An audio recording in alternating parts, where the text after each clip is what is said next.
미국은 어떤 동맹이든 필요할 때 이용하고 버려버릴 수 있다. 그래서 미국과 관계를 맺는 것이 굉장히 불안정하다. 서담 후세인을 이용해가지고 이란 이라크 전쟁을 이뤘다가 끝나고 나서 서담 후세인을 없앴고, 아프간 전쟁을 할 때 탈레반을 이용했다가 끝나고 나서 탈레반을 또 없애려고 했고, 어쨌든 장기적으로 보면 미국 동맹 체제가 전쟁이 길어질수록 가장 손해를 크게 보는 쪽은 어디인가요? 예, 당연히 단기적으로 보면 이거는 시간적으로 봐야 돼. 단기적으로 우크라이나가 가장 손해죠. 뭐 장기적으로도 손해긴 하죠. 우크라이나는 인구학적인 재앙입니다. 전쟁 전에 4,200만이었고 우크라이나가 독립하던 당시에 1991년도에는 우크라이나 인구가 5,300만이었어요. 그러니까 우크라이나가 그동안에 그 30년 독립하면서 엄청나게 경제가 엉망이 되고 나라가 엉망이 되다 보니까 이제 그 사이에도 한 30년 사이에 인구가 1,200만 정도 줄었죠. 우리나라가 1991년도 당시에 인구가 4,200만이었고 지금은 5,200만이지 않습니까? 그러니까 우리나라 인구가 그래프를 그려보면 정반대로 돼 있는데 현재는 실제로 3,000만 이하고 심지어는 2,000만 이하라고 주장하는 사람도 있습니다. 1,900만 명이라고 주장하는 사람도 있습니다. 그래서 뭐 800만 명 이상이 유럽의 난민으로 갔고 상당수가 귀환하지 않을 겁니다. 왜냐하면 우크라이나 전쟁이 끝나도 회복하려면은 일자리도 없고 아무것도 없거든요. 그래서 그렇고 가장 중요한 게 젊은 남성의 전사율이 너무나 끔찍해가지고 그렇습니다. 일부 추정은 우크라이나 군이 거의 180만 명 사망, 180명 부상이다 이렇게 주장하는 사람이 있고 그 주장을 업데이트가 최근에는 200만 명 플러스 이렇게 주장하는 사람도 있습니다. 저 사람이 그냥 주장하는 게 군사 전문가들이 저렇게 주장하고 있어요. 특히 러시아 쪽에 전쟁을 쭉 따라왔던 사람들은 저런 주장을 하고 있는 사람이 있습니다. 경제적인 저항은 뭔가 이게 전쟁 전 대비 GDP가 30% 이상 감소했고 4년 동안 30% 감소한다는 것은 4년 동안 10% 20% 증가하는 데도 있잖아요. 그러니까 거꾸로 해도 반토막이 났다 볼 수 있죠. 산업도시인 마리우폴이나 바흐무트가 완전히 파괴됐고 재건 비용 4천억 불 이상이 추정되고 있고 이걸 누가 부담할 거냐 불투명합니다. 우리도 뭐 우크라이나 재건하면 사업이 있을 거라고 기웃거린 사람이 있었는데 기웃거리기도 했습니다. 우리 정부에서 그전에 국토교통부 장관도 뭐 그런 걸 힘흘리고 하기도 했는데 지금은 거기 끼어들면은 너 보고 돈 내라 그럴 거고 우리가 가만히 있어도 우리 보고 돈 내라 할 겁니다. 그래서 그에 우리가 대책을 마련해야 될 정도로 되게 어렵고요. 아마 나서지 않을 가능성이 커요. 저렇게 되려면 경제 회복을 하려면 한 세대 이상이 소요가 됩니다. 우리가 6.25 이후에 경제가 다시 살아나는 게 한 60년 때부터잖아요. 그러니까 열심히 했는데도 한 15년, 20년 걸렸어요. 뭐 여러 가지 그때 일본한테 돈도 받고 우리가 뭐 여러 가지 차관도 얻어 쓰고 미국에서 지원 원조도 해주고 했는데도 그랬어요. 그러니까 그 전쟁으로 완전히 가루가 되고 나면 상당히 회복하는데 어려운데 가장 어려운 게 뭔가니까 젊은 남성들이 없기 때문에 일할 사람이 없다는 겁니다. 그래서 저게 굉장히 단기적으로 우크라이나 어렵죠. 그 다음에 어려운 것은 중기적으로는 유럽이 어렵고 그 중에 독일이 가장 어렵습니다. 이 전쟁의 가장 큰 부수적 피해자 우리가 콜레테럴이라 그러죠. 이 사람 이게 이제 독일이라고 볼 수 있습니다. 독일은 산업적 경쟁력 기반을 완전히 없앴습니다. 과거에 독일 경제가 특히 2000년 이후에 독일 통일 이후에 이제 이렇게 발전할 수 있던 게 값싼 러시아 가스, 값싼 러시아 석유. 그 독일의 중화공업은 전부 러시아 에너지를 기반으로 설계가 돼 있어요. 다른 데서 받아오면 값도 비싸지만은 그 설비를 좀 바꿔야 돼요. 그래서 기업들이 막 이탈합니다. 유명한 바스프도 이제 미국이나 중국으로 하고 있고 특히 여러분 아시다시피 뭐 BMW 이런 데가 어디로 가는 거니까 체코나 헝가리로 가요. 그러니까 그 이유가 뭔가 하니까 이제 가스나 이런 걸 써야 되는데 독일은 이제 그 가스를 쓰기가 좀 힘들고 그걸 정치적으로 상당히 어려운 지경이 있지만 이제 러시아 가스를 쓸 수밖에 없는 데가 있잖아요. 거기는 싼 거죠. 이게 얼마나 값 차이가 나는 거니까 값이 한 15배 올랐거든요. 그러니까 이제 큰 차이죠. 경제 성과는 독일이 지금 G7 중에 유일하게 2년 연속 마이너스 성장해 80년 만에 처음입니다. 유럽 전체가 이제 에너지 가격이 상승해서 경쟁력이 약화되고 장기 탈산업화가 가속될 거다. 그래서 제가 과거에 어디 다른 데서 동남아보다 못해질 거다 이런 이야기를 했어요. 좀 제가 과장해서 좀 극적으로 보이게 한 말씀이지만 유럽이라는 게 우리 근대 문명의 발상지지 않습니까? 과학기술, 산업혁명 모든 게 유럽에 시작됐잖아요. 물론 뭐 엄청나게 많은 전쟁도 했지만 과학기술 자체가 그러니까 우리 문명을 선도했던 유럽이 지금 그 황금기를 다 지나갔고 지금 뭐 엄청나게 어렵게 됐다. 그리고 미국의 디지털 식민지가 돼 있다 이런 걸 아셔야 되고요. 그다음에 안보 딜레마가 건 뭔가 하니까 군사 지출을 대폭 증가할 필요가 있습니다. 저렇게 어려운데 미국이 와가지고 계속 GDP 2%하고 앞으로 5%까지 해라가지고 지금 그래 하겠다고 해놨어요. 그러니까 지금은 유럽이 미국에 완전히 속국처럼 시키는 대로 듣는 거죠. 우리가 그 뱃슬이라 그러거든요. 뱃슬이라 그러는데 그게 뭐 꼭두각시 비슷한 겁니다. 우리가 뭐 조공국이라 하기도 하는데 그 전통적으로 동아시아에 있었던 조공하고 상당히 다릅니다. 이게 이제 거의 모욕적인 수준이고 동아시아에서는 그 오래 정도 지냈기 때문에 조공이라는 것이 어떤 하나의 무역 체계 비슷한 거였거든요. 그래서 소위 말해서 황제국인 중국에 어느 정도 비임만 맞춰주면은 사실은 그 조공을 통해서 중국이 손해를 좀 많이 봤는데 황제 권위를 유지하기 위해서 이제 이렇게 했던 거고 개별 국가에 대해서 이해관계는 안 따졌어요. 중국 경제가 원체 크다 보니까 그런 측면이 있었는데 그거랑 유럽은 상당히 다르죠. 조그만 나라들이 모여가지고 이제 미국에 조공을 바치는 이런 식이 돼 있는 그런 걸로 볼 수 있죠. 그리고 이제 사회복지가 뭐 돈을 이제 군사비를 쓰려면 사회복지에서 이제 감소를 해야 되는데 이게 상당히 이제 어려운 지경에 있고요. 미국의 안보 의존도는 오히려 증가하고 있고 전략적 자율성은 약화되고 있죠. 그러니까 유럽은 경제적으로 힘들고 사회적으로도 힘들고 정치적으로도 힘들고 그리고 전략적 자율성이 없어서 유럽 사람들이 하는 거 보면은 미국에 대해놓고 아부하거나 뭐 이런 이야기밖에 안 합니다. 그래서 과거하고 완전히 달라졌습니다. 과거에는 좀 대들기도 하고 있었는데 지금은 그런 수준이 아닌 거죠. 예, 그리고 러시아도 비용을 지불합니다. 당연히 지금 영국의 BBC에서 발표하는 전사자 수는 15만 명을 넘었었거든요. 16만 명 수준을 하고 있는데 어쨌든 저 숫자가 얼마나 정확할지 모르지만 피해자도 많고 하니까 러시아도 상당히 피해를 입었는데 어쨌든 서방 제재를 받고 해가지고 경제적으로 고립되어 있는데 경제적으로는 역설적으로 2등인 측면도 있습니다. 경제는 이제 탈서방화를 해가지고 자립도가 증가되어 있고 제재 때문에 이제 그동안 전통적으로 러시아가 엄청 약했던 소비 산업 특히 이제 수입 대체 촉진 민간 분야에서 이제 되게 약했던 분야가 이제 살아날 기회가 됐죠. 그래서 중국과 인도 관계가 강화되고 3년간 실질 성장률이 9.7%였습니다. 인플레가 있고 하지만 실질 성장이 저렇게 됐고 군사적으로도 실전 경험을 축적돼 있고 무기 체계가 전쟁을 하면서 굉장히 현대화돼 있고 글로벌 사우스라는 이런 브릭스를 중심으로 한 여기에서 이제 거의 선도 국가로 국력은 중국이 가장 강하니까 실제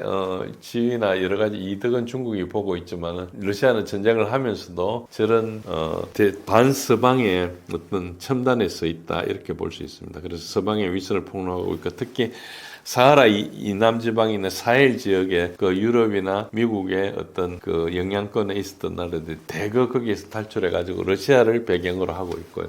지금 베네수엘라도 마찬가지고 쿠바도 마찬가지고 북한도 마찬가지고 이런 글로벌 사우스에 특히 이란 같은데 전부 다 이제 러시아가 굉장히 거기서 과거 소련처럼 지원해주는 건 아니지만 어쨌든 협력 관계를 맺고 있다. 그래서 특히 이제 러시아는 자기한테 잘해준 나라에 대해서 엄청나게 지원해주기 때문에 저런 리더십을 좀 발휘하고 있다 이렇게 볼 수 있습니다. 근데 장기적으로 보면 미국 중심의 서방 질서 자체가 무너지고 있다. 이제 가장 큰 게 탈달러를 가속화하고 있는데 이게 가장 큰 그전에도 브릭스 국가들의 인식이 있었습니다. 근데 브릭스라는 것이 굉장히 느슨한 결합체예요. 나토나 이런 거하고 굉장히 다르고요. 그냥 모이가 협의하는 데인데 저게 이제 러시아를 계속 제재를 하다 보니까 브릭스의 국가들이 특히 이제 자원 국가들이 많지 않습니까? 그래서 저기가 상당히 많이 단계를 했다. 그래서 달러 시스템을 무기화하다 보니까 아까 말씀드린 CIPS라는 이런 게 생겼고 그다음에 사우디 같은 데서도 아까 말씀드린 2024년 6월 달에 석유 달러 그러니까 페트로 달러를 버려버린 거예요. 그래서 미국의 패권의 기반이 동맹의 신뢰관계였는데 미국이 우크라이나를 도구화해가지고 하다 보니까 다른 나라에서 얻은 교훈이 미국은 어떤 나라든 어떤 동맹이든 필요할 때 이용하고 버려버릴 수 있다. 그래서 미국과 관계를 맺는 것이 굉장히 불안정하다. 정권 바뀔 때마다 사람 다 다르고 하니까 어떤 장기적인 게 될 수 없는 거죠. 물론 그 전에도 뭐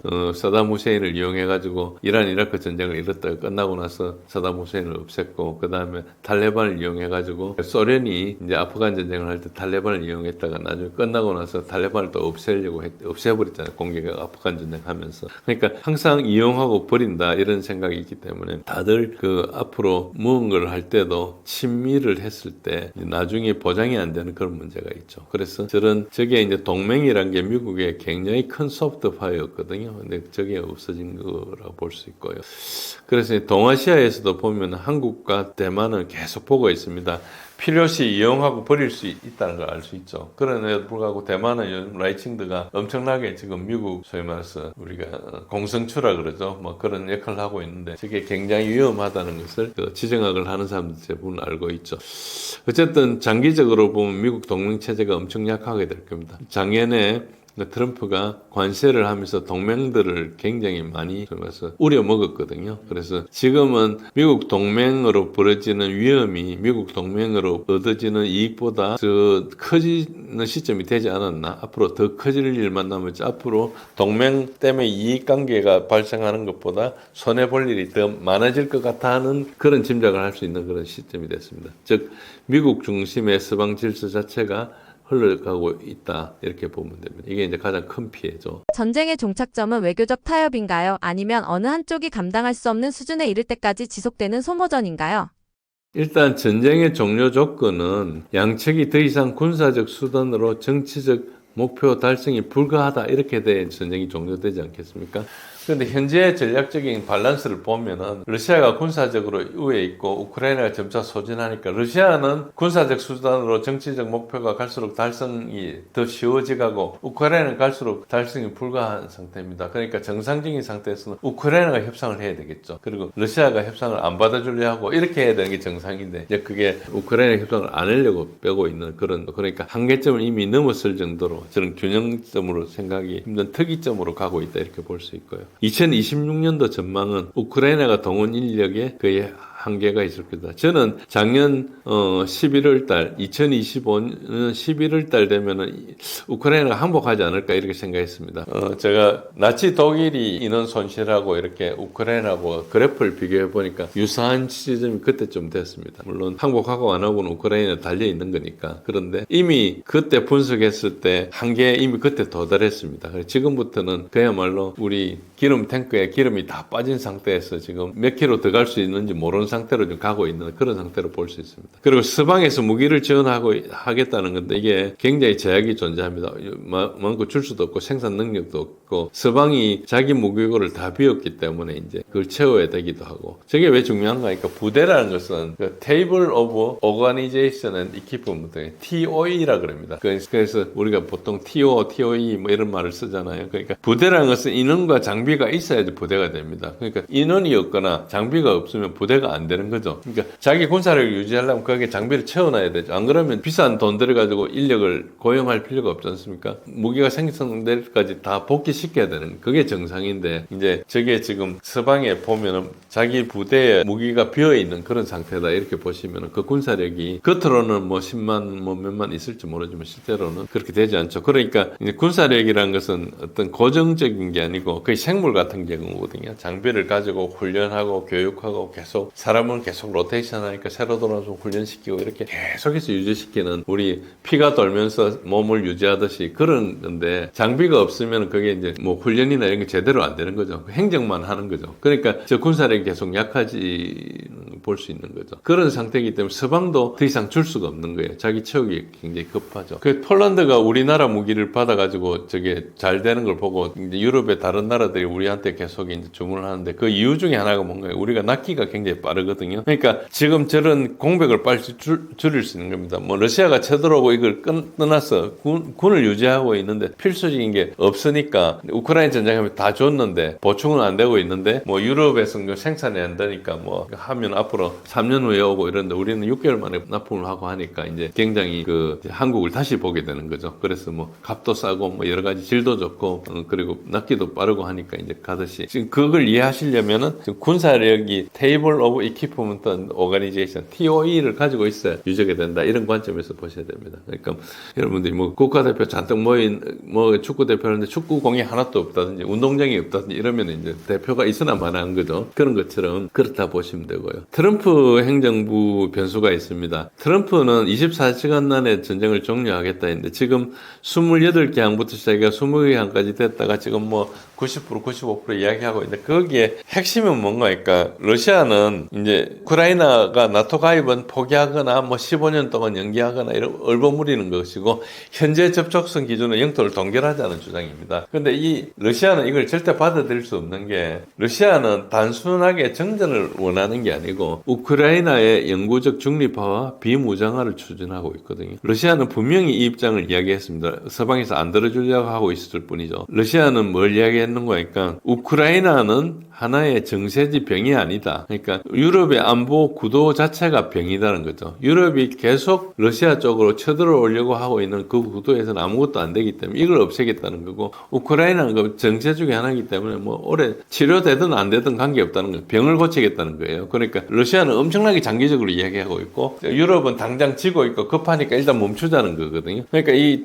자체가 수렴 안 하는 거죠. 근데 유럽은 그 입장을 계속 이야기하고 있지만은 사실은 뭐 그게 주장이 안 된다는 거 알고 있어요. 그렇지만 여행이란 게 있지 않습니까? 하다가 푸틴이 죽을 수도 있고 뭐 어쨌든 지금 제가 그런 비유를 과거에 했는데 여러분이 사놓은 주식이 막 그 상장 폐지되는 것보다는 살아 있어가 관리 대상 종목이라도 있다가 언젠가 다시 살아날 기회가 있는 거랑 상장 폐지되고 회사를 접어버리는 거랑 다르잖아요. 접어버리면 자기 손실이 확정이 되지만은 뭔가 살아있으면 그래도 희망이라도 있는 거죠. 그런 입장에 있다고 보시면 됩니다. 그러니까 전혀 유럽의 그 지도부에서 이야기하는 소리가 전혀 먹혀 들어가지 않고 헛소리를 계속하고 있는데 정치적으로 물러날 수가 없는 거예요. 그래서 이제 가능한 시나리오가 한 세 가지 볼 수 있는데 한국적 모델이 있습니다. 이건 유럽에서 계속 이야기하고 있는데 명확한 평화 조약 없이 사실상 정전을 하고 영토 분단을 고착하는 건데 지금 이제 러시아가 현재 실효적인 지배를 한 데 멈추자는 거죠. 그리고 나머지 우크라이나나 이런 데서는 서방 영향권에 잔류하고 나토 공식 가입은 못 하는데 요 지속 기간은 뭐 동결된 분쟁으로 해가지고 수년 또는 수십 년을 지속된다. 이걸 이야기하고 있는데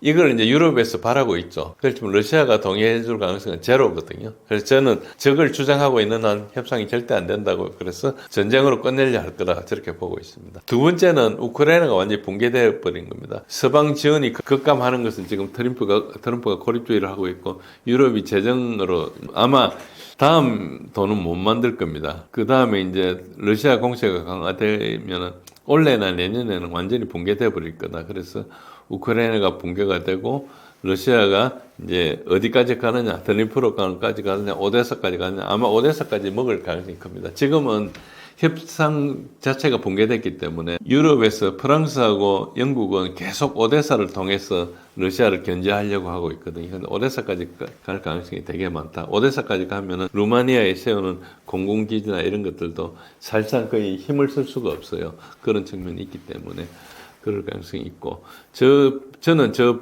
붕괴 시나리오가 가장 많다고 생각하고 저는 저걸 협상보다 저게 빠를 거다 저렇게 이제 주장을 해왔습니다. 그리고 세 번째는 이제 외교적 타협인데 지금 진정한 외교적 해법 조건은 양측 모두 양보할 용의가 있어야 되거든요. 근데 현실적으로는 러시아가 이기는 중이고 러시아는 뭐 20년도 할 수 있다는 거예요. 급하게 타협할 이유가 전혀 없죠. 그래서 뭐 시간 지나면 더 유리한데 지금 왜 하느냐.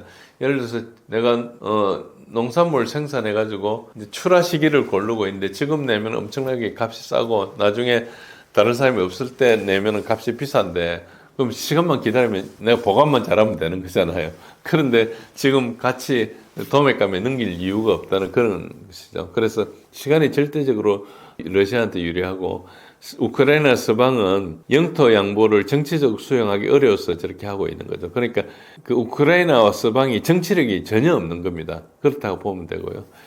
그래서 이제 이게 클라우즈비체가 뭐라 그러는가 그러니까 전쟁은 다른 수단이 아닌 정치의 연속이라 그랬거든요. 그러니까 외교라는 것은 전쟁의 현실을 반영하는 건데 지금 전쟁의 현실을 반영할 수 없는 외교를 지금 이제 서방에서 내고 있는 거예요. 미국을 포함해서. 그러니까 저게 타협 가능성이 되게 낮죠. 그래서 다시 돌아가서 제가 1년 전부터 이야기했던 협상보다 종전이 크다. 그래서 저는 그 가능한 시나리오 우크라이나 붕괴로 보고 있습니다. 막대한 인적, 물적 피해를 감수하면서 우크라이나는 왜 전쟁을 멈추지 못하고 있나요? 우크라이나의 자율성이 제한돼 있다. 이걸 보시면 돼요. 우크라이나가 무슨 독립국가고 민주국가고 자기가 소위 말해서 그 나라를 보존하기 위해서 러시아랑 뭐 그야말로 의로운 전쟁을 한다. 이렇게 보시면은 전쟁을 완전히 잘못 보시는 겁니다. 이거는 철저히 이제 우크라이나의 국민들의 이익을 무시하고 네오나치 집단에 의해서 자행되는 것이거든요. 그래서 젤렌스키라는 것은 그 네오나치 집단에 의해서 조정되다가 자기가 거기 네오나치 주인공이 돼 있는 거와 비슷한 걸로 보시고, 이 전쟁의 핵심적인 사항은 과거에 이제 영국이 시작하고 미국이 거기에 중간에 끼어들어가지고 그 영국의 숙주 노릇을 하다가 정권이 바뀌어서 이제 더 이상 하지 않게 되니까 이제 소위 말해서 영국에서 이걸 유럽을 움직여가지고 하려고 하는데 이제 지금 난감한 입장에 돼 있는 거죠. 그러니까 트럼프는 유럽을 극도로 혐오하고 있으니까 이제 여기에 빠져드는 건데, 문제는 뭔가 할까? 과거에 미국과 유럽이 힘을 합쳐가지고 미국을 우크라이나를 지원하던 그 대리전에서 미국이 빠지니까 사실상 유럽이 할 수 있는 게 별로 없는 거예요. 그래서 돈이라도 대주려고 하고 있고, 만약에 유럽에서 돈만 주면 미국 무기를 팔겠다 이까지는 해놨는데, 뭐 그게 잘 되면 좋지만 유럽에 돈이 없지 않습니까? 그리고 이제 소위 말해서 이거를 끌고 나갈 수가 없는 입장에 있다 이렇게 되고, 그러니까 지금 우크라이나를 움직이는 것은 뭔가, 그러니까 영국과 소위 말해 미국에 있는 글로벌리스트들이 이제 움직이죠. 미국을 대표했던 사람들은 정치권에서는 과거에 돌아가셨죠. 그 존 맥케인이라는 사람, 거의 전쟁광이라 할 수 있는 사람이죠. 사람들은 전쟁 영웅이라 하는데, 특히 트럼프 대통령이 가장 싫어하는 정치인이 존 맥케인이었어요. 그 사람과 지금 트럼프하고 친하지만은 똑같이 같이 했던 이제 그 린지 그레함이라는 사람이 있고, 그리고 리차드 블루멘사라는 사람이 존 맥케인을 대신해서 지금 같이 이제 린지 그레함하고 같이 친우크라이나 정책을 하고 있거든요. 이런 입장에서 이제 이 사람들이 정치인이고 실제 외교 국무부에서 움직였다는 사람은 빅토리아 눌랜드입니다. 그래서 여러분들 중에서 혹시 빅토리아 눌랜드가 누군지 모르거나 아니면 처음 들어본다 이런 분들은, 내가 우크라이나 전쟁을 완전히 속았구나. 우크라이나 전쟁은 빅토리아 눌랜드를 모르면 아무것도 모르는 겁니다. 그러니까 이게 얼마나 오랫동안 준비했고, 유럽 마이단을 어떻게 일으켰고 하는 게 이제 빅토리아 눌랜드고, 그때 그 시위를 조작해가지고 했던 행위, 거기에 USAID가 뭘 했고, 그 안에 인플루언서도 어떻게 했고, 이런 이야기들이 엄청나게 많이 있습니다. 그 책으로 한 900페이지짜리 책도 있어요. 그래서 이제 이 전쟁을 사실상 그렇게 시작한 것인데, 그 우크라이나는 그때 뭘 했느냐 하니까 소위 말해 미 국무부의 조정을 받아가지고 이 전쟁을 사실상 시작한 거예요. 그래서 그거를 그냥 안 되니까 극렬 세력을 키운 네오나치들이 이렇게 했고 했습니다. 그러니까 우크라이나는 이 전쟁에서 자율성이 자체가 전혀 없었어요. 그래서 얼마나 자율성이 제한되어 있느냐, 특히 4가지 구조적인 제약이 있는데, 첫 번째가 외부의 압력입니다. 더 앞으로도 갈 수 있지만 2022년도 전쟁이 시작됐으니까 3, 4월에 이스탄불 협정을 했어요. 전쟁 시작하고 이틀 만에 이제 젤렌스키가 협상하겠다 해가지고 처음에 벨라루스에서 협상을 시작했어요. 하다가 이제 옮겨가지고 터키의 이스탄불에서 계속했죠. 저기서 러시아하고 우크라이나가 평화협정에 건접했어요. 그래 우크라이나가 중립지위를 수용하고 러시아는 키예프에서 철수를 하고, 그리고 그게 병력을 얼마나 줄이겠다. 그때 러시아가 요구한 것은 6만 5천 명에서 8만 명, 우크라이나가 요구한 것은 16만 명에서 20만 명, 이렇게 그것까지도 이야기됐어요. 그러니까 한 그 세세한 걸 제외하고 한 8, 90%가 됐고 서명까지 한 상태였어요. 교환해가 비준만 받으면 되는 상태인데, 보리스 존슨 영국 수상이 와가지고 젤렌스키를 압박했어요. 서방에서 지원할 테니까 계속 싸워라. 그래가지고 이걸 했어요. 이 사실은 대부분 확인됩니다. 서방 언론에서도 최근에 이야기하고 있어요. 그러니까 그때는 우크라이나가 원한 만큼 지원하겠다 이렇게 해서 전쟁을 했어요. 그러니까 이 전쟁을 이렇게 했을 때 젤렌스키는 전쟁을 시작한 것도 그렇고, 그 다음에 이걸 휴전하다가 멈춘 것도 그렇고 남 이야기 듣고 했거든요. 어느 나라 대통령이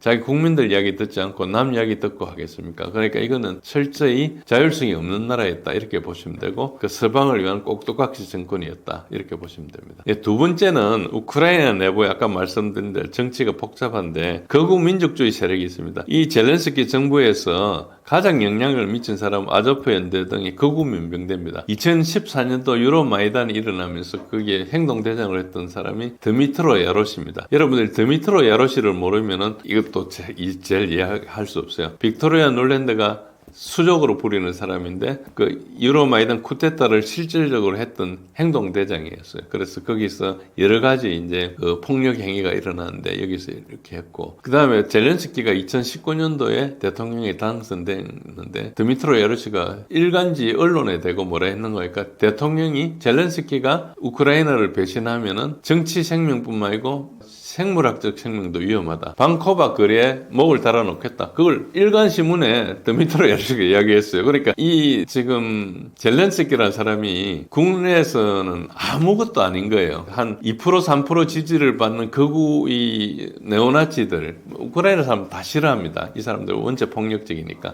그런데 이 사람들의 영향을 받는 거예요. 자기가 위험하니까. 그러니까 이게 이미 이 극우 세력에 의해서 하이제크 되어 있는 거예요. 우크라이나 국가 뭐 이런 러시아로 싸우는 게 아니고 이 극우 세력들이 이제 나라를 하는 것이죠. 그래서 이게 우크라이나는 하나의 숙주처럼 돼서 전쟁을 하고 있다 이런 측면이고 그러다 보니까 젤렌스키의 딜레마가 뭔가 협상을 시도하면은 국내 쿠데타 위협의 암살이 있습니다. 그러니까 지난 1년간 협상에 대해서 계속 이야기를 했는데 젤렌스키는 협상에 대해서 전혀 어떤 것도 안 보이고 끝까지 자기 입장을 계속 고수했는데 그 이유가 뭔가니까 조금이라도 이 극우에서 조금 물러나면은 자기 목숨 위험하다는 걸 알고 있습니다. 특히 데니스 키리라는 사람이 있는데 이 사람이 2023년 3, 4월 이스탄불에서 협상을 할 때 그 협상 대표 중에 하나였어요. 그런데 3월 달에 키예프에서 살해됐어요. 그래서 이 강경파가 뭔가 러시아 말을 들어주는 척이라도 하는 사람 죽여버리는 거예요. 근데 이걸 어떻게 알 수 있는가 하니까 1995년도에 소위 말해서 미국의 캠프 데이비드에서 이제 그 당시에 팔레스타인 그 해방 전선인 아세르 야라바트하고 이자크 라빈 수상하고 소위 말해서 평화협정을 맺었잖아요. 캠프 데이비드 협정을 맺었는데 바로 이스라엘에서 이자크 라빈을 암살해버렸어요. 암살하고 그 다음에 임시정부가 있었다. 그 다음 대통령이 된 사람이 벤자민 네타냐후입니다. 그 수상이 된 사람이. 그게 3번을 수상을 했는데 계속 극단적으로 전쟁을 하고 있죠. 그런 똑같습니다. 기본적으로는 나라는 다르지만 성격상 지금 그렇게 몰아가고 있는 거죠. 그래서 자율성이 없고 우크라이나 내부에서 젤렌스키가 자기가 할 수 있는 게 없다. 이번에 누가 그 대통령 실장이 됐습니까? 그 전에 안드레이 예르마기 하다가 뭐 여러 가지 비리 혐의로 이제 해고가 되고 된 사람이 부다노프는 누굽니까? 이제 우크라이나 국방정보부장이었어요. 그러니까 이 사람이 자기가 그 조직에서 러시아 장군 암살한 사람만 12사람입니다. 그냥 전쟁에서 죽인 게 아니고 암살한 거 폭약이라든지 이런 걸 써가지고 암살한 것만 12명입니다. 이번에 그 푸틴 소위 말해서 관절을 공격한 것도 이 사람이 책임을 졌던 그 조직에서 했던 거죠. 그런데 이 사람이 대통령 실장이 됐어요. 대통령 실장이 되고 젤렌스키는 어디 가서 떠드는 대사만 얻는 사람이고 이 사람이 된 거예요. 그러니까 우크라이나는 더욱더 극단화되어 있는 거죠. 그리고 푸틴은 어떤 협정을 하면은 자기를 암살하고자 했던 그 대빵하고 지금 협상을 해야 되지 않습니까? 그러니까 협상 자체가 구도가 안 되는데 이걸 왜 이 사람을 대통령 실장으로 세웠겠어요? 젤렌스키 뜻은 아니죠. 그건 우크라이나에서 평화를 하고자 하는 뜻이 아니고 영국의 에이전트나 미국의 어떤 CIA나 이런 데서 압력을 해서 한 거겠죠. 왜냐니까 지금 안드레 예르막을 해임하게 된 것도 미국에서 부패 조사를 한 것이기 때문에 어쨌든 그런 과정이 있습니다. 그러니까 이게 표면적으로는 트럼프가 협상을 하는 걸 이야기하고 있지만 실제로는 더욱더 강경하게 몰아가고 있죠. 지금 우크라이나가 병력도 없고 굉장히 힘든 상황인데도 이렇게 있습니다. 그 다음에 세 번째는 매몰 비용의 함정입니다. 이게 모든 걸 합리적으로 생각한다 하더라도 우크라이나가 지불한 대가가 200만 명 이상의 사상자가 발생하고, 그러니까 뭐 지금 공식적으로는 우크라이나는 별로 안 죽었다 이야기하고 러시아는 150만 명이래 얘기하는데 여러 가지 데이터로 그것보다 훨씬 많다고 생각할 수 있죠. 국토 20%가 파괴되고 트럼프는 1년 전부터 우크라이나가 이길 방법은 전혀 없다고 이야기했어요. 그거는 뭐 그런데도 불구하고 전쟁을 계속하고 있죠.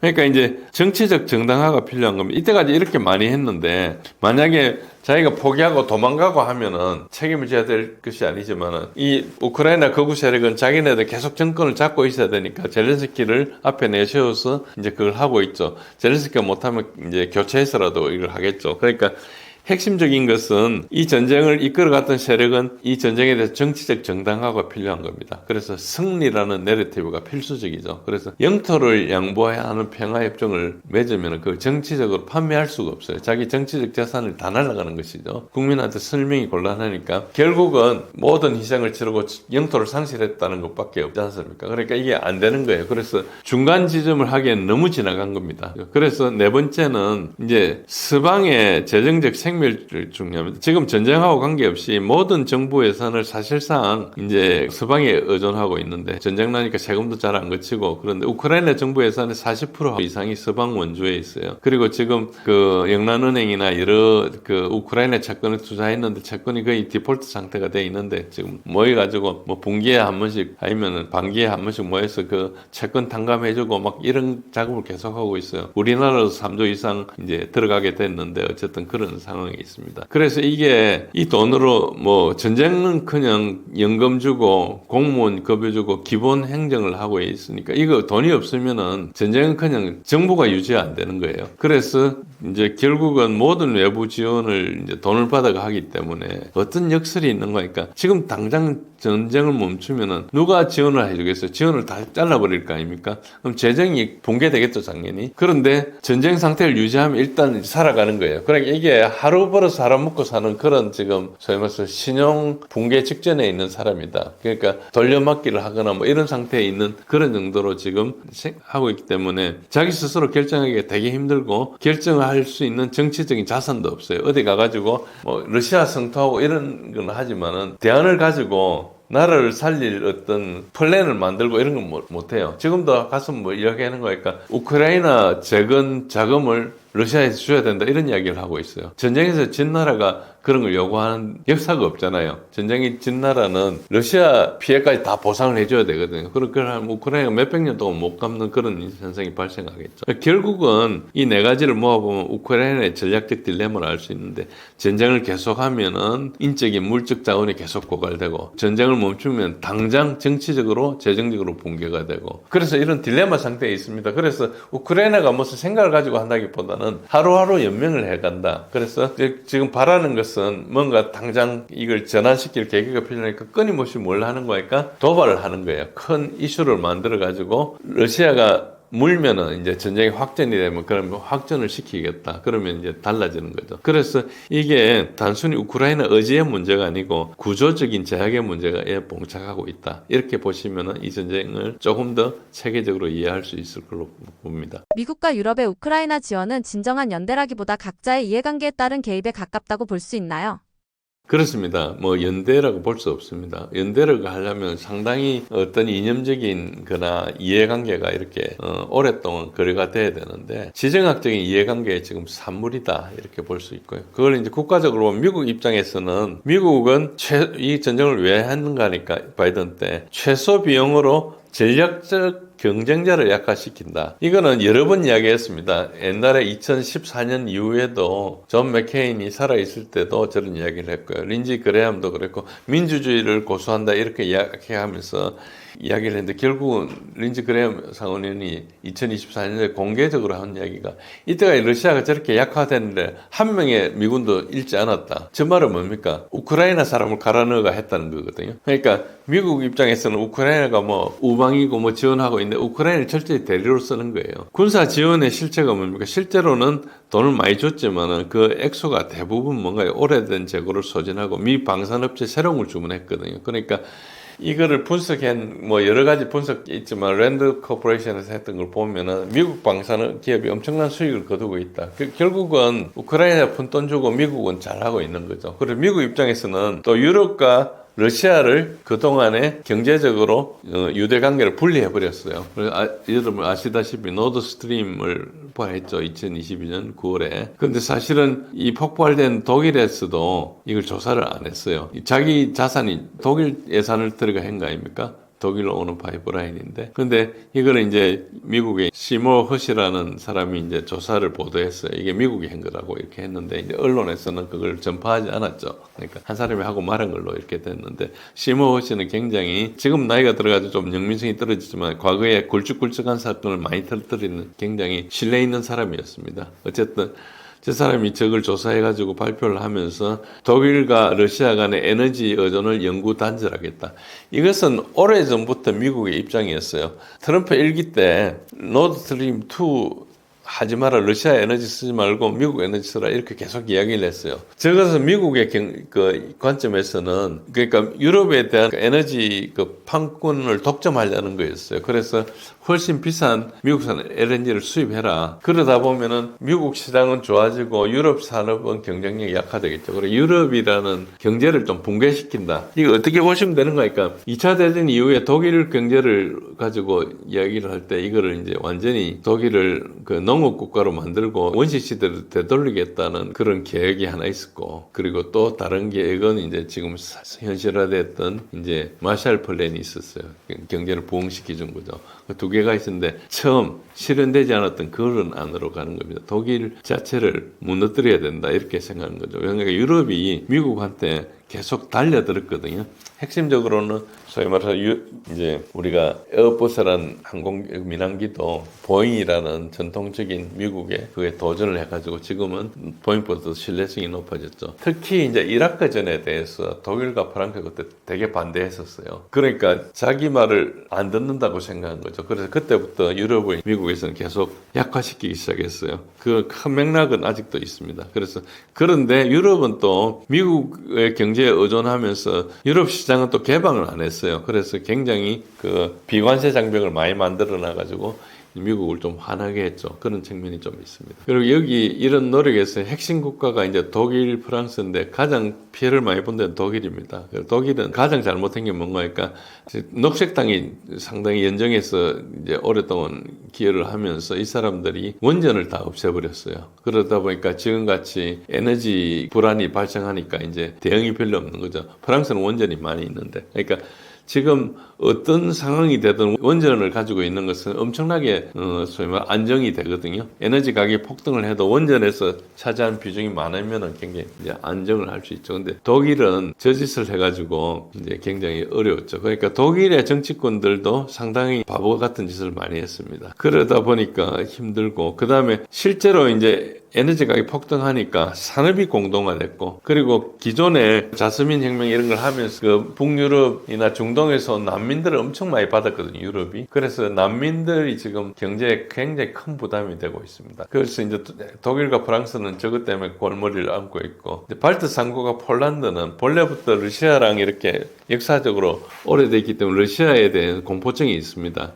그래서 이제 우크라이나 전쟁이 발생하니까 이게 이제 러시아의 약화 기회를 보고 나토의 군비 지출이 증가하고 미국에서 무기를 대량 구매하고 이렇게 하다 보니까 미국과 전략적 이해관계가 일치하게 됐는데 이게 이제 장기적으로 버틸 수 없는 그런 문제가 있죠. 세 번째, 영국을 보면 영국은 가장 노골적입니다. 이 전쟁에 가장 핵심적으로 추구한 사람도 영국인데, 역사적으로 영국은 유럽 대국의 지배적인 강국이 출현을 하면 이 섬나라의 영국이 힘을 못 쓰게 돼요. 그리고 영국이 수백 년 동안 대영 제국이라는 걸 운영하면서 2차 대전 끝나기 전까지만 해도 여러 군데 식민지를 운영하면서 이제 소위 말 해가 지지 않는 나라가 됐는데, 어쨌든 그 러시아하고 독일이 협력을 하면은 대륙에 엄청나게 강국이 되지 않습니까? 이건 영국한테 악몽이 되는 거죠. 그리고 영국이 또 정치적으로 엄청나게 바보짓인 브렉시트를 했어요. 어쨌든 뭐 그 영국의 정치인들은 지금 거의 혼란무중의 상태에 있는데, 어쨌든 저 브렉시트를 하고 나니까 독일과 러시아를 분리하는 게 엄청 중요해졌죠. 그러니까 영국이 할 수 있는 건 미국의 이제 자기네들이 미국을 숙주로 생각하고 있으니까, 그러니까 미국을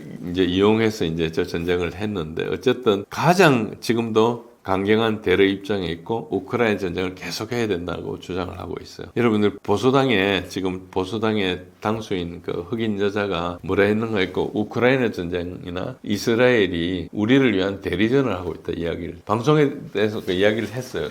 논의를 하다가. 그러니까 이제 그게 영국 정치인들은 실제로 다 저렇게 생각하고 있다는 것이 공표가 됐는데, 어쨌든 영국이 여기서 굉장히 중요하다 이런 걸 아셔야 되고, 그래서 실제 만약에 진정하게 연대를 했다 하면 2022년도 평화협상을 지원했어야 되죠. 그런데 실제로는 안 했고, 미국의 전임 국방장관 로이드 오스틴이 공개적으로 이 전쟁의 목표는 러시아를 약화시키는 거다 이야기를 했어요. 그래서 이런 이야기들을 언론 이야기를 그냥 언론에서 압도적으로 많이 하는 이야기를 듣지 말고 이런 거 쪼가리를 모아보면은 저 같은 결론을 낼 수 있고요. 실제 우크라이나 사람들은 엄청나게 필요하고 있습니다. 전쟁을 4년 동안 할 수 있는 나라가 어디가 있겠습니까?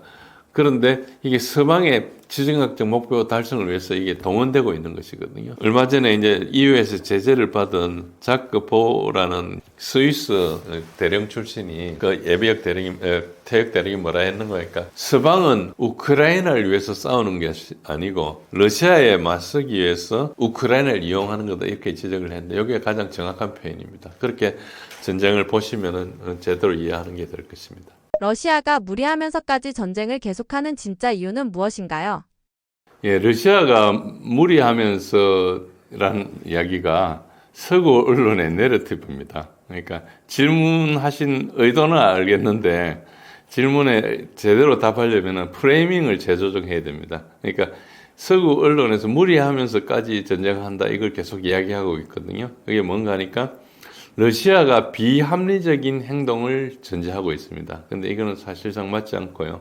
그리고 러시아의 선택이 충분히 합리적이라고 저는 생각합니다. 그래서 이제 이 중에서 세 가지 핵심 차원의 내용이 있는데 첫 번째가 러시아에게 실존적 안보 위협이다. 러시아가 우크라이나 멀쩡한 나라를 그냥 침략했다 이런 주장을 계속하고 있는데 전혀 그렇지 않습니다. 그러니까 요거를 이야기하면 이제 전쟁 자체가 성립되지 않는 그런 문제 때문에 그랬고요. 역사적 배경은 90년대 초에 나토가 약속한 게 있습니다. 1인치도 동진하지 않겠다. 이 약속을 했어요. 이게 왜 생긴 약속인가 하니까 동구권이 붕괴하면서 제일 먼저 붕괴된 데가 어디입니까? 베를린 장벽이 무너졌지 않습니까? 그러면은 동독과 서독이 통일을 하려고 하고 있는데 그때 독일 사람들은 통일을 추진하고 있었죠. 근데 독일을 갈라놓은 게 누굽니까? 2차 대전 이후에 유엔이 갈라놓은 거예요. 러시아 그때 당시에 소련하고 미국이 전성국이니까 갈라놓은 거예요. 나머지 나라들은 그냥 연합국이라 해서 끼워준 거지 전쟁하고 관계없는 나라였거든요. 독일을 이긴 나라는 명목상으로 연합군인데 사실 러시아가 대부분 있고 뒤늦게 미국이 들어와서 이제 서부전선에 좀 이겼죠. 그런 상황이니까 이제 일본하고 이제 독일하고 이탈리아를 다 제압하고 난 다음에 이제 정전이 되고 나서 이제 시작하는데 제일 큰 문제가 독일을 갈라놨죠. 그리고 일본은 못 가르니까 한국을 갈라놨어요. 여러분 그걸 38선 나눌 때 그런 맥락이 있었습니다. 그러니까 일본을 제어하기 위해서 우리나라를 갈라놓은 거예요. 그때 당시에 한국이 일본의 식민지였기 때문에 이제 해방되기 직전까지 그랬죠. 그래가지고 이제 갈라놓은 그런 상태인데 독일은 이제 통일을 했어요. 통일을 하려고 하는데 그러니까 그 갈라놨던 나라들한테 이제 승인을 받아야 될 겁니까? 그게 미국하고 소련이었어요. 고르바초프의 소련한테 이제 동의를 받아야 되는데 어떤 문제가 있는 거니까 냉전을 하면서 그 동독 서독 경계를 따라 가지고 나토하고 바르샤바 조약 기구가 이렇게 형성돼 있었어요. 그럼 통일을 하면은 동독이 하나의 서독이 되면은 하나의 독일이 되면은 그 바르샤바 조약 기구는 어떻게 될 거냐? 그때 당시에는 바르샤바 조약 기구 살아 있었거든요. 그게 뭐 나중에 이제 유명무실화 됐고 해체가 됐지만은 그러면 이제 통일을 안 시켜주는 방안이 있고 통일을 하면서 이제 바르샤바 조약기구였던 동독만 딱 떼가지고 이거를 이제 나토에 가입시켜가지고 통일을 하는 방안이 있고 독일이 하나가 되니까 뭐 그런 방안 등이 있을 수 있는데 아니면은 독일이 영세 중립국이 될 수도 있고 뭐 그런 방안이 있었는데 당시에 냉전이 거의 대부분 이제 서방이 이기고 소련 쪽이 공산진영이 지는 척이었어요. 그러니까 이쪽 힘이 없으니까 대략 받아주려고 고르바초프는 레이건하고 그때 당시부터 레이건 시절부터 사이가 좋았고 부시 대통령 시절에도 이제 친미 좀 경향이 좀 있었죠. 그러다 보니까 그래 어떻게 할래? 그러니까 이제 독일만 딱 떼가지고 이제 동독만 떼가지고 포함하고 말고 그러니까 나토 라인이 동독을 경계로 해서 그전 단계는 그러니까 바르샤바 조약 기구는 동독만 빼놓고는 아무것도 포함 안 시킨다. 요거를 약속을 했어요. 그 말이 나토를 1인치도 동진하지 않겠다. 독일만 포함하고 말겠다. 이거 약속한 거거든요. 그게 심각한 약속이죠. 근데 이거는 이제 다 기록에 남아있어요. 외교적으로 했던 이야기니까. 근데 이제 조약을 안 맺었잖아요. 조약을 안 맺었으니까 법적인 의무는 없는 거죠. 신사협정 비슷한 건데 그거를 이제 파기를 하고 90년대 러시아가 굉장히 힘들었잖아요. 그 힘이 없을 때 슬금슬금 동진을 시작해가지고 지금 나토가 엄청나게 확장이 됐어요. 근데 맨 마지막 남은 게 2008년도에 이제 부카레스트 나토 정상회담에서 우크라이나하고 조지아를 나토 가입을 시키려 했어요. 그때 가입을 시키려 했는데 하도 반대가 많아가지고 그냥 가입을 위해서 준비를 해다. 그래가지고 MAP라 그래요. Membership Action Plan이라 해가지고 각국이 가입하기 위해서 사전에 취해야 될 조치들을 그 계획을 만들어라. 이렇게 이제 된 거예요. 그러니까 시간만 지나면 가입되는 그런 상황이었죠. 그래서 그때 이제 2007년도부터 푸틴이 엄청 반대하고 그럼에도 불구하고 2008년도에 그게 이제 결정이 나고 이제 나토 가입을 향해서 가고 있었어요. 그러니까 나토가 가입되면 이제 우크라이나하고 조지아가 가입되면 어떻게 되는 걸까? 러시아의 전 영역이 나토에 의해서 쌓이는 거예요. 유럽 지역은. 그러니까 이제 나토라는 게 반러시아에 되는 거죠. 나토를 왜 그렇게 동진시키겠어요? 우크라이나를 왜 포함시키겠어요? 우크라이나에 미국의 미사일을 갖다 놓으려는 것이거든요. 그래서 이렇게 되면은 모스크바가 500km밖에 안 되고 적대적 군사 동맹에 전략 자산을 배치하는 거기 때문에 러시아는 생존의 위협을 느낄 수밖에 없죠. 이걸 어떻게 인식하면 되는 거니까 쿠바 미사일 위기 때 미국의 위협과 본질적으로 동일합니다. 그 미국의 뭐 뉴욕이나 워싱턴은 저 500km보다 훨씬 더 떨어져 있어요. 굉장히 먼데도 그런 문제가 있었죠. 저런 이야기들이 저 쿠바 미사일 위기도 엄밀하게는 터키의 그 핵미사일을 갖다 놓았기 때문이거든요, 미국에서. 그래서 이제 결국은 터키 걸 철수하는 식으로 해가지고 같이 이제 소련 미사일도 철수하고 그렇게 해결됐습니다. 그 다음에 러시아가 역사적으로 보면은 계속 유럽에서 침략을 당할 때 나폴레옹도 그렇고 히틀러도 그렇고 우크라이나를 통해서 들어왔어요. 그러니까 거기가 평평합니다. 그러니까 그렇기 때문에 저기가 막을 방법이 별로 없어요. 우크라이나 그리고 이제 벨라루스 이쪽으로 이제 들어오면 그렇게 되는 거죠. 어쨌든 그런 측면이 있고요. 그럼 이제 전략적 공간 확보인데 그래서 이제 지금 전쟁을 하기 때문에 이제 왜 전쟁을 계속하냐 할 때 러시아의 이유 중에 하나는 이제 굉장히 많은 분석가들이 이걸 간과하고 있어요. 러시아의 군사 교리는 전략적 중심을 기반으로 하고 있습니다. 러시아는 영토가 굉장히 넓기 때문에 그 적들을 그 경계에서 전투를 하는 게 아니고 끌어들여서 전투를 하거든요. 그래서 이제 끌어들이다 보면은 소위 말 병참선이 굉장히 길어지지 않습니까? 그러면은 그걸 유지하기 위해서 엄청나게 비용이 드니까 이제 그렇게 해서 하는 것이죠. 그래서 나폴레옹 전쟁이나 2차 대전 때 프랑스나 독일이 침공했을 때 광대한 영토를 이용해가 중심 방어를 했어요. 그러니까 러시아는 저게 생존을 위해서 저렇게 하는 거예요. 그러니까 미국 같은 데는 막 들어가서 막 공격을 하는 입장이지만 러시아는 기본적으로 방어를 하고 들어와서 끌어들여서 이제 그의 말로 섬멸시키는 작전을 하고 있죠. 거의 우리나라의 과거 전쟁 개념하고 굉장히 비슷합니다. 그렇게 보시면 되고요. 그래서 이제 우크라이나 동부 4개 주하고 크림반도가 영토 수준이 아니고 전략적 완충지대로 보고 있는 거죠. 그래서 저거를 이제 양보할 수 없다. 그런 측면이 하나 있고요. 그리고 세 번째는 현재 러시아가 전쟁에서 이기고 있습니다. 서구 언론에서는 그거를 인정을 하지 않고 있는데 전선의 현실은 굉장히 명확합니다. 그걸 자꾸 전선을 얼마 이동하지 않고 있다는데 러시아는 전선을 이동하는 게 아니고 유생 역량 경미를 해서 적의 군사력을 없애는 거예요. 그래서 기본적으로 2022년 겨울 이후에 한 번도 우크라이나가 러시아한테 이긴 적 없어요. 그러니까 우크라이나가 러시아한테 이겼다 할 수 있는 전투는 언젠가니까 2023년 9월부터 수로비킨 라인이라 해서 러시아가 이렇게 지금의 영토 한 2배 정도를 먹었어요. 하르키프나 헤르손까지도 자포로지아도 그렇고 많이 그러니까 먹었었는데 이렇게 하는 것은 장기적으로 유지 불가능하다 해가지고 다 철수를 해버렸어요. 가능한 한 철수를 하고 소모전으로 들어갔거든요. 그러니까 우크라이나가 전가가 있는 것은 2022년 9월부터 2022년 11월까지 정도가 전가가 있었어요. 막 철수하는데 들어가가지고 자기가 이긴 것처럼 선전했는데 그렇지 않고 실패를 했습니다. 그리고 아시다시피 2023년도에 5월달까지 바흐무트 전투가 일어났는데 거기에서 우크라이나의 정예군들은 거의 다 몰살당했다 보시면 됩니다. 그때 이제 프리고진이 러시아 제수들 병사 한 2만 명을 희생해가지고 우크라이나군 10만 명을 갈아넣은 전투거든요. 그게 그 바흐무트 전투는 이게 러브전이 끝나고 나면 굉장히 조명이 될 거예요. 그게 왜 군사적으로 이걸 분석이 돼요. 어쨌든 그 전투 이후에 사실상 졌어요. 졌는데 그럼에도 불구하고 2023년도에 우크라이나가 반격을 할 거라고 이제 처음에는 봄에 반격을 할 거라 했다가 이제 준비가 늦게 돼가지고 여름에 반격을 했는데 그 반격하면서 엄청나게 실패했습니다. 그러니까 그때만 하더라도 바흐무트 전투에 엄청나게 손상을 당했는데도 불구하고 그 전에 가을에 러시아가 철수하는 거를 도망가는 걸로 보고 이제 이렇게 공격적으로 한 거죠. 그래서 그 말은 뭔가 이 전쟁을 기획하고 있는 미국의 그 군사 전략가들이 전쟁을 보는 안목 자체가 없는 거예요. 그러니까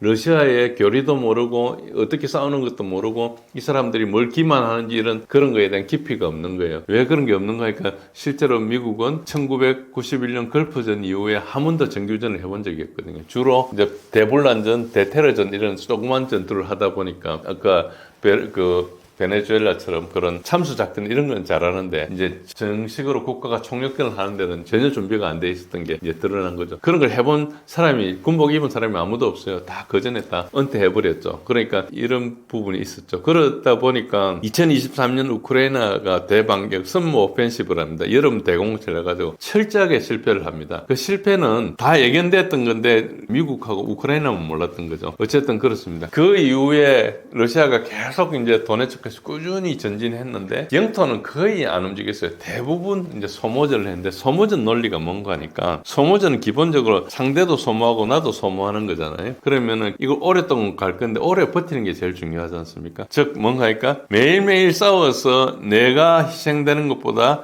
적이 희생되는 게 조금 많으면 오래 끌다 보면 그 희생의 누계가 우리보다 아군보다 적이 훨씬 많아지니까 결국 이기는 것이거든요. 그러니까 소모전이라는 것은 소위 말해서 바둑을 둘 때 그 생세 판단을 해가지고 조금씩 해서 절대 상대가 이기지 못하게 하는 그런 논리예요. 그러니까 소모전을 한다는 것은 군사 기술이 엄청 뛰어난 거죠. 기본적으로 적보다 내가 희생이 적으려면 내가 군사 기술 무기도 뛰어나야 되고 싸우는 방법도 뛰어나야 되고 전장을 전체를 보고 관리를 할 수 있어야 되니까 엄청나게 잘해야 되는 거죠. 그냥 한번 훅 질러가지고 이기고 그런 걸 누적돼가지고 이기는 게 아니고 전쟁 전체를 관리하는 것이거든요. 그러니까 이제 러시아가 군사 우위를 압도했고 그리고 이 전쟁이 계속될 것 같으니까 2024년도에 러시아 국방장관을 갈았어요. 10년 동안 그 국방장관을 우수하게 했고 러시아 군사개혁을 했던 그 세르게이 쇼이구를 갈고 이제 그 벨루소프라는 경제학 박사를 국방장관에 임명을 했어요. 그 말은 뭔가 하니까 이 전쟁을 오래 할 거고 오래 하는데 경제적인 관리가 되게 중요하다. 그래서 임시적으로 때우는 게 아니고 그때 때우는 게 아니고 이제 장기전을 할 수 있는 체제, 전쟁을 오래 할 수 있게 안 그러다 보면 굉장히 비효율이 발생하고 오래 못 버티니까 그런 측면에서 바꿨거든요. 그래서 러시아는 앞으로도 굉장히 오랫동안 전쟁할 준비가 되어 있는 거예요. 그리고 거기서 그러니까 전선을 지금 이게 확보해가지고 영토를 먼저 확보하고 이건 중요한 게 아니에요. 적을 소모시키는 게 굉장히 중요하거든요. 그래서 이런 소모전에서 이제 그 서방이 전혀 준비가 되지 않은 거죠. 그러니까 예를 들어서 포탄 같으면은 뭐 러시아는 300만 발, 400만 발 하는데 서방 전체 해가지고 100만 발 생산이 안 돼가지고 우리나라에서 포탄 빌리러 오기도 하고 그랬잖아요. 그러니까 서방이라는 게 아무 그 전쟁할 준비가 사실상 안 돼 있는데 계속 끌고 나가는 것이거든요. 뭐 돈으로 하지만 돈은 결국 무기로 해야 되잖아요. 않습니까? 그러니까 무기를 만들 산업적 기반이 안 돼 있으니까 이제 그렇고 그리고 러시아를 자세히 보면은 동원 가능 인력도 되게 러시아 군들이 어디 전사해가지고 묘지에 뭐 러시아 군들 이렇게 나 있는 거 그런 거 아마 못 보셨을 거예요. 그러나 SNS 보면 우크라이나 묘지가 우크라이나군 사망자로 이렇게 넘치는 것들 많이 보셨을 거예요. 저는 그 2시간짜리 동영상이 있어요. 2시간 내내 우크라이나군 묘지를 이렇게 하는 영상이. 그리고 공식적으로 러시아가 발표한 것은 우크라이나군의 사상자가 150만 명이라 그러는데 비공식적으로 사람들이 주장하는 바는 180만 명 사망, 180만 명 부상 이렇게 주장해서 그것도 지난 여름 이야기입니다. 그러니까 지금은 훨씬 많아지겠죠. 그러니까 우크라이나가 거의 멸종되다시피 했어요. 그런 상태가 되기 때문에 어쨌든 이 전투가 계속되면 계속될수록 이제 서방은 이제 더 이상 이제 지금 경제력도 없어요. 트럼프가 돈을 안 주겠다 그러니까 이제 유럽에서 그걸 전쟁 비용을 댈라 하다가 지금 안 되지 않습니까? 그 러시아 외환 보유고를 그걸 이제 뺏으려 했는데 그것도 실패하고 그러니까 이제 그걸 채권을 발행하려고 그랬어요. 900억 불 채권을 발행하려고 했는데 900억 불 채권 발행이 안 될 겁니다. 누가 그 채권을 사주겠어요? 그러면 이제 그 발행하려면 금리가 올라가겠죠. 그럼 금리 올라가면 유럽 전체가 경제가 붕괴된. 그러니까 지금 유럽은 거의 아무것도 할 수 없는 상태인데 지금 말로만 우기고 있는데 기본적으로 뭔가 하니까 뭔가 러시아하고 전쟁을 시작하는 거예요. 전쟁을 시작하면 미국이 결국 도와준다는 거죠. 1차 대전도 그랬고 2차 대전도 그랬으니까. 그러니까 그런 좀 말도 안 되는 논리로 하고 있는데 그런 식으로 볼 수 있습니다. 그래서 현재 지금 협상안이 오고 있는데 뭐 여러 가지 협상안이 있는데 뭐 영토 동결하는 부분부터 시작해가지고 우크라이나 나토 가입을 유예하고 뭐 여러 가지 협상 20개도 있고 28개도 있고 뭐 얼마 전에 트럼프하고 젤렌스키가 만나가지고 이야기했는데 90%가 됐다 95% 됐다 그냥 자기네들이 하는 헛소리고요. 아무 소용이 없는 겁니다. 러시아는 2022년 초에 전쟁을 하면서 이스탄불에서 우크라이나 맺을 뻔했던 협정이 있어요. 사인까지 했는데 이제 파기행 이스탄불 커뮤니케라고 인터넷에 쳐보시면 이스탄불 커뮤니케 하면 다 나옵니다. 거기에 있었던 입장보다 지금 훨씬 못한 걸 가지고 이야기하고 있어요. 그러니까 이거는 협상을 하겠다는 것보다 협상을 핑계로 러시아를 계속 이제 어찌 보면 도발하는 거 비슷한 건데 기본적으로 이게 엄청나게 러시아가 이미 이제 그 지난 4년간 비용을 지불했기 때문에 중도에 멈춘다는 것은 러시아 입장에서는 희생이 무의미하다는 거죠. 러시아가 계속 희생을 하고 우크라이나가 이길 상황 같으면 멈출 수도 있겠지만 혹은 더 이상 진도가 안 나가겠다 이러면 멈출 수도 있겠죠. 그렇지만 러시아는 시간만 지나면 다 이긴다고 생각하고 있거든요. 그러니까 이제 푸틴이 아무리 정치적으로 하려 해도 내부적으로 이때까지 희생이 뭐냐 이제 앞으로 100년 동안 200년 동안 우크라이나가 도발하는 일이 없어야 되겠다 이런 생각이 국내 여론이 있기 때문에 그걸 이제 받아들일 수밖에 없죠. 그래서 러시아 입장에서는 지금 서방에서 이야기하고 있는 협상안들이 거의 말도 안 되는 걸 이야기하고 있습니다. 그러면 러시아 입장에서 쟤네들 시간을 끌려고 하는구나. 뭔가 어쩌다가 내가 죽기를 바라고 이러는구나. 이렇게 생각할 수 있겠죠. 그리고 이제 전략적으로 보면은 우크라이나 군사력이 완전히 무력화되고 영구적으로 중립화를 보장을 받거나 이때까지 전쟁을 계속할 가능성이 굉장히 높다. 그래서 제가 이걸 처음부터 협상보다 종전이 빠를 거다. 그러니까 전장에서 끝나지 협상으로 안 난다 그런 뜻이었어요. 그게 제가 지난 1년 전부터 그 이야기를 했거든요. 근데 지금 이제 그게 그때보다 훨씬 현실화돼 가고 있죠. 특히 이제 여기서 중요한 게 뭔가 하니까 며칠 전에 젤렌스키하고 트럼프가 이제 말하려고 해서 회담을 하고 그다음에 기자회견을 하고 이렇게 할 때 그때 이제 우크라이나에서 러시아한테 러시아 푸틴 관저 그러니까 발다이에 있는 푸틴 관저에 이제 드론을 쏘았어요. 드론을 총 91개의 드론을 쏘는데 그 중에 49개인가가 이제 41개인가 49개인가가 글로 갔습니다. 어쨌든 그런데 그게 이제 그 장거리 드론을 쏘고 할 때는 CIA의 도움이 없으면 안 되거든요. 미국의 위성 정보를 가지고 모든 걸 조정해 줘야 되는 건데 우크라이나는 그 능력이 없어요. 그런 걸 능력이 없어서. 그런데 그것에 대해서 이제 러시아가 뭐 어떤 전략을 썼는 거니까 맨 먼저 이제 쏘았다 이런 이야기만 했습니다. 우크라이나가 쏘았다. 그래서 미국이 도와준 것 같아. 뭐 이런 이야기를 하고 기다리니까 그렇지 않다고 막 주장을 했어요. 그러니까 이제 바로 대응하지 않고 그 이야기만 해놓고 기다리니까 그렇지 않다고 CIA에서도 이야기하고 젤렌스키도 이야기하고 막 이야기를 했거든요. 근데 이제 드론에서 떨어진 잔해 안에 그 소위 말해 칩을 꺼지고 가가지고 이제 러시아에 있는 그 미국 무관한테 러시아 미국 대사관에 있는 미국 무관이 있거든요. 그 무관한테 그 칩을 전달해 줬어요. 그 안에 비행 기록이라는 게 다 있거든요. 그러니까 이제 그 부인을 못 하지 않습니까? 그러니까 CIA가 뭐라 했는 거니까 푸틴 관저를 쏜 게 아니고 거기 있는 군사 시설을 쏘았다는 말을 이제 읊어버렸어요. 근데 그게 어떻게 되는 거니까 명확하게 그 안에 비행 경로나 이게 다 들어 있으니까 명확한 증거를 제시한 거예요. 그러니까 어떻게 되는 거니까 협상을 하면서 이제 나를 쏘았다는 거 아닙니까? 그걸 트럼프가 승인 안 해줬을 리가 없죠. 그럼 승인 안 받고 했다는 것은 트럼프가 CIA를 통제하지 못한다는 이야기니까 바보 꼭두각시라 볼 수 있고 미국을 움직이는 사람은 트럼프가 아니고 딴 걸 이야기하는 것인데 지금 트럼프가 그런 식으로 이야기를 하고 있어요. 그러니까 이 입장이 어떻게 되는 거니까 지난번에 이스라엘 이란 전쟁을 할 때 이란 사람들하고 협상을 하고 있었지 않습니까? 협상을 하려고 모여있는데 거기다 때렸거든요. 그리고 그 전에 이스라엘의 그 하마스하고도 협상하면서 공격했어요. 그러니까 트럼프는 협상하고 있으면서 그걸 공격하는 거가 되는 거죠. 트럼프가 지금 부인을 했어요. 공식적으로 자기는 몰랐다는 식으로 하는데 그게 몰랐다는 게 좀 말이 안 되죠. 트럼프 같이 대통령이 막강하게 권한을 휘두른 사람이 없는데 CIA가 그 통제도 안 되면은 미국이란 건 콩가루 집안이라는 것밖에 이야기 안 되거든요. 이거는 이제 그 소위 말해서 바지 사장 하나 세워놓고 멋대로 하는 바이든 시절보다 지금 더 못한다는 거 이야기 아닙니까? 맨날 모여가지고 뭐 다른 나라 때리고 뭐 이런 걸 하면서 CIA가 베네수엘라 가가지고 저런 작전을 해라는 걸 말 듣고 푸틴한테 쏘는 것은 말을 안 듣고 이렇게 할 리가 없잖아요. 그러니까 당연히 모든 사람은 트럼프가 알고 때렸다고 생각하거든요. 러시아는 아직까지 미국하고 어떤 협상 관계를 단절하진 않았어요. 그러나 지금 심각한 문제가 뭔가 하니까 이거 빠져나갈 수 없는 입장에 있는 거죠. 그러니까 협상을 하면서 쏘았다는 거기 때문에 앞으로 어떤 이야기가 되든 들어주지 않을 가능성이 많죠. 그러니까 지금 뭐 20개 아니고 28개 아니고 이런 거 다 헛소리가 되는 거고 다 원점으로 들어갔어요. 그래서 협상이 시작되려면은 굉장히 오랜 시간이 걸릴 거다. 아마 뭐 협상이 안 될지도 몰라요. 그러니까 협상은 공식적으로 열려 있지만은 지금 저 부분을 뭐 언론 플레이는 할 수 있지만은 푸틴한테 바른 소리를 해야 되잖아요. 그러니까 지금 시청자 여러분이 누구랑 협상하는데 뒤통수에서 누굴 쏘았다.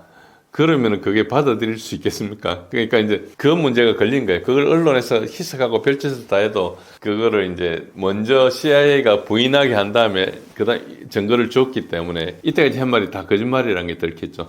이제 그런 문제가 있어요. 그러니까 이 문제를 그렇게 보시면 앞으로 협상이 과거보다 훨씬 더 어려워진다는 걸 알 수 있죠. 그래서 뭐 거의 대부분 양보해야 될 거다. 협상을 성공하려면 그렇게 볼 수도 있습니다. 미국은 약 혐의로 체포한 것을 법 집행이라 주장하고 비판 세력은 제국주의라 하는데 어느 쪽이 현실을 왜곡하고 있나요?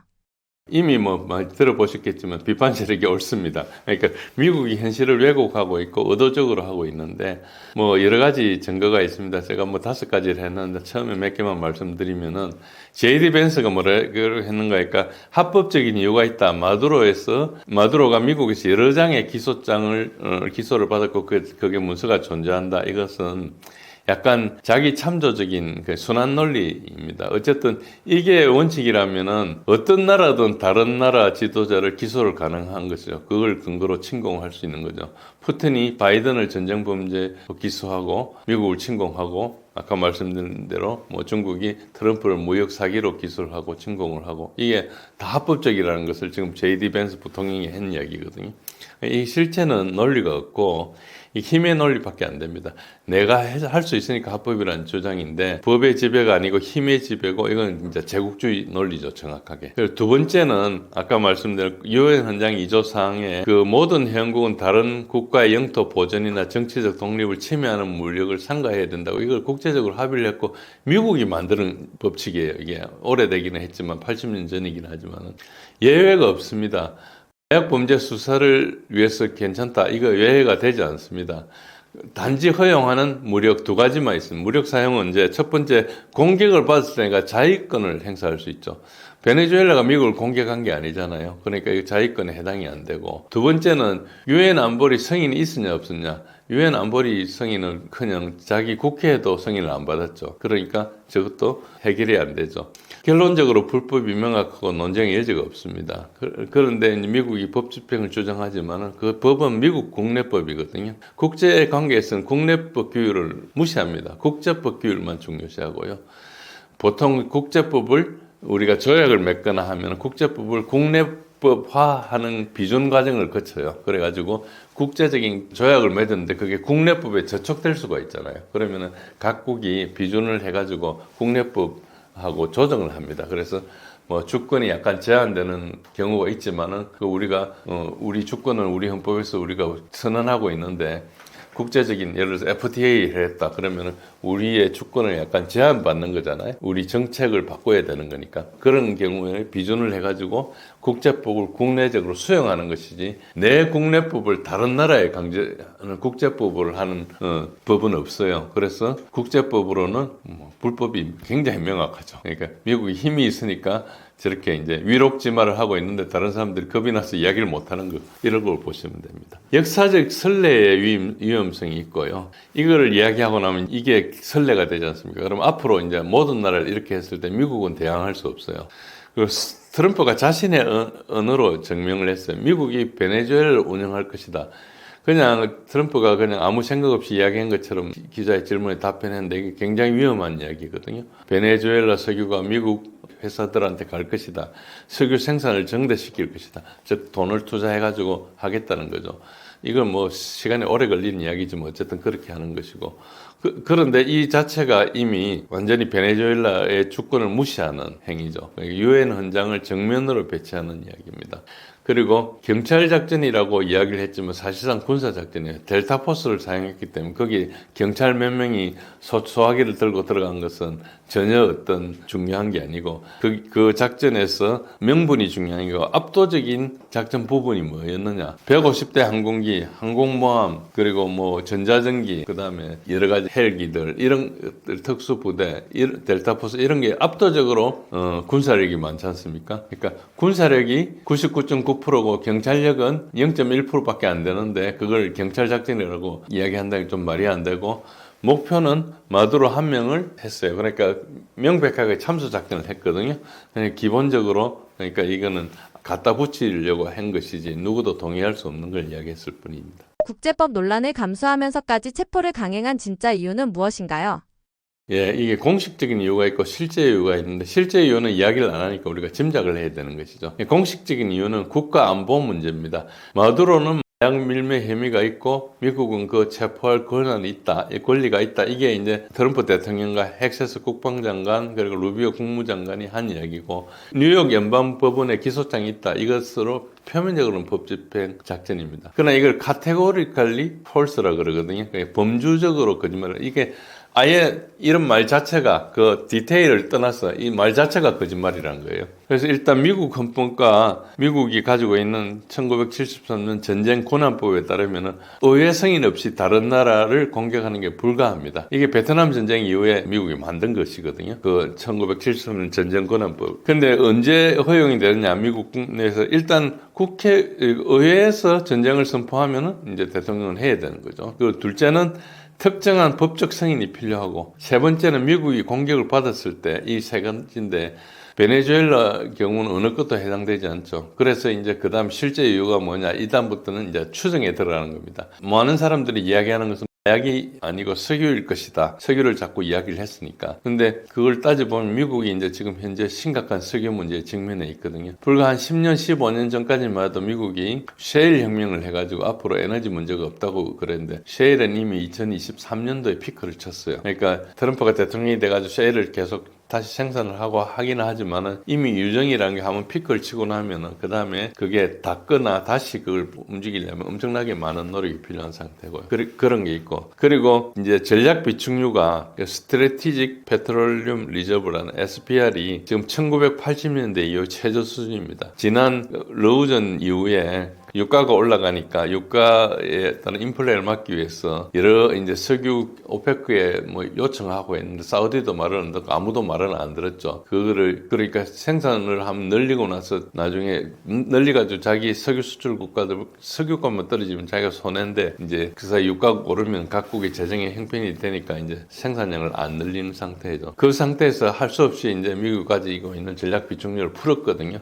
그러다 보니까 지금 거의 80년대 이후에 한 40몇 년 동안에 거의 최저 수준에 있다. 그런데 이제 SPR이라는 것은 사실은 전략 비축유지 않습니까? 전쟁을 대비해서 비축하는 것이에요. 그리고 진짜 그거에 비슷한 영향을 미친 이제 비상사태용으로 쓰는 건데 뭐 국민들 유권자 표를 사기 위해서 쓰는 용도가 아닙니다. 그러니까 다시 채워야 되는 입장이 있죠. 이 보시면은 2020년 1분기 이후에 지금 지난 5년 동안의 전략 비축유 그래프인데 파란 게 비축유입니다. 보시면은 2022년 1분기부터 그러니까 러우 전쟁이 벌어졌을 때부터 이제 풀기 시작했어요. 이 비축유를. 그래서 역사적 평균이란 게 5억 7천만에서 5억 9천만 배럴 정도 사이가 되는데 저 역사적 평균을 그때부터 러우전 하면서 떨어졌어요. 그러니까 러우전 하면서 미국이 미국이 저걸 엄청나게 많이 풀었어요. 그러니까 지금 그 채우고 있는데도 불구하고 그때 절반 수준밖에 안 되죠. 그래서 저걸 앞으로 계속 채워야 되는데 이제 미국이 소비하는 석유도 있기 때문에 저걸 빨리 채울 수가 없습니다. 그래서 사람들이 예측하기로는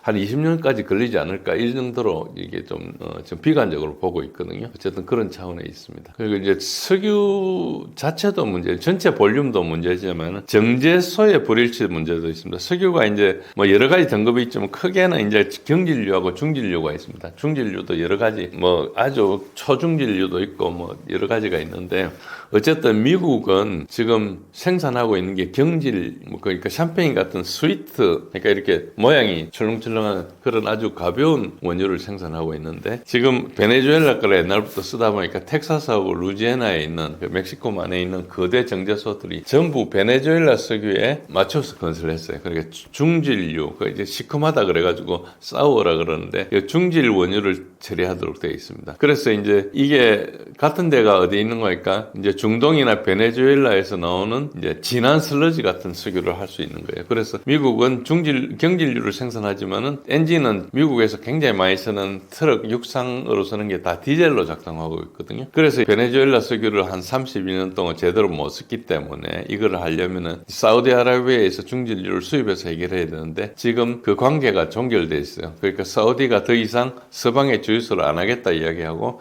2022년도 러우전이 일어나면서부터 생산을 감축하고 사우디가 브릭스에 가입하고 그리고 백악관 전화를 무시하고 있어요. 바이든이 이제 MBS라 그러죠. 모하베드 빈 살만 그 실권자죠. 사실상 황세자인데 사실상 뭐 그 아버지가 살아있어 왕세자이지 사실상 왕이거든요. 저 사람이 백악관의 전화를 받지 않았어요. 아예 전화 자체를 받지 않았거든요. 그러니까 무시 정도가 아니고 아주 뭐 모멸하는 수준이죠. 그러니까 사우디한테 당장 개선이 될 수가 없고 캐나다에서 생산하고 있는데 이건 이미 최대 용량으로 생산하고 있기 때문에 설비를 다시 하거나 해도 얼마 많이 할 수가 없는데도 캐나다가 그걸 들어줄 리도 만무하고 그러니까 그렇고 러시아도 생산하는데 그건 제재 대상입니다. 그러니까 실제로 미국은 그래서 디젤류가 모자라가 러시아한테 정제한 디젤류를 수입하고 있어요. 그러니까 제재는 막 때리고 있는데 러시아에서 수입은 하고 있어요. 디젤류도 수입하고 있고 핵 발전하기 위해서 우라늄도 수입하고 있고 그렇고 하고 있습니다.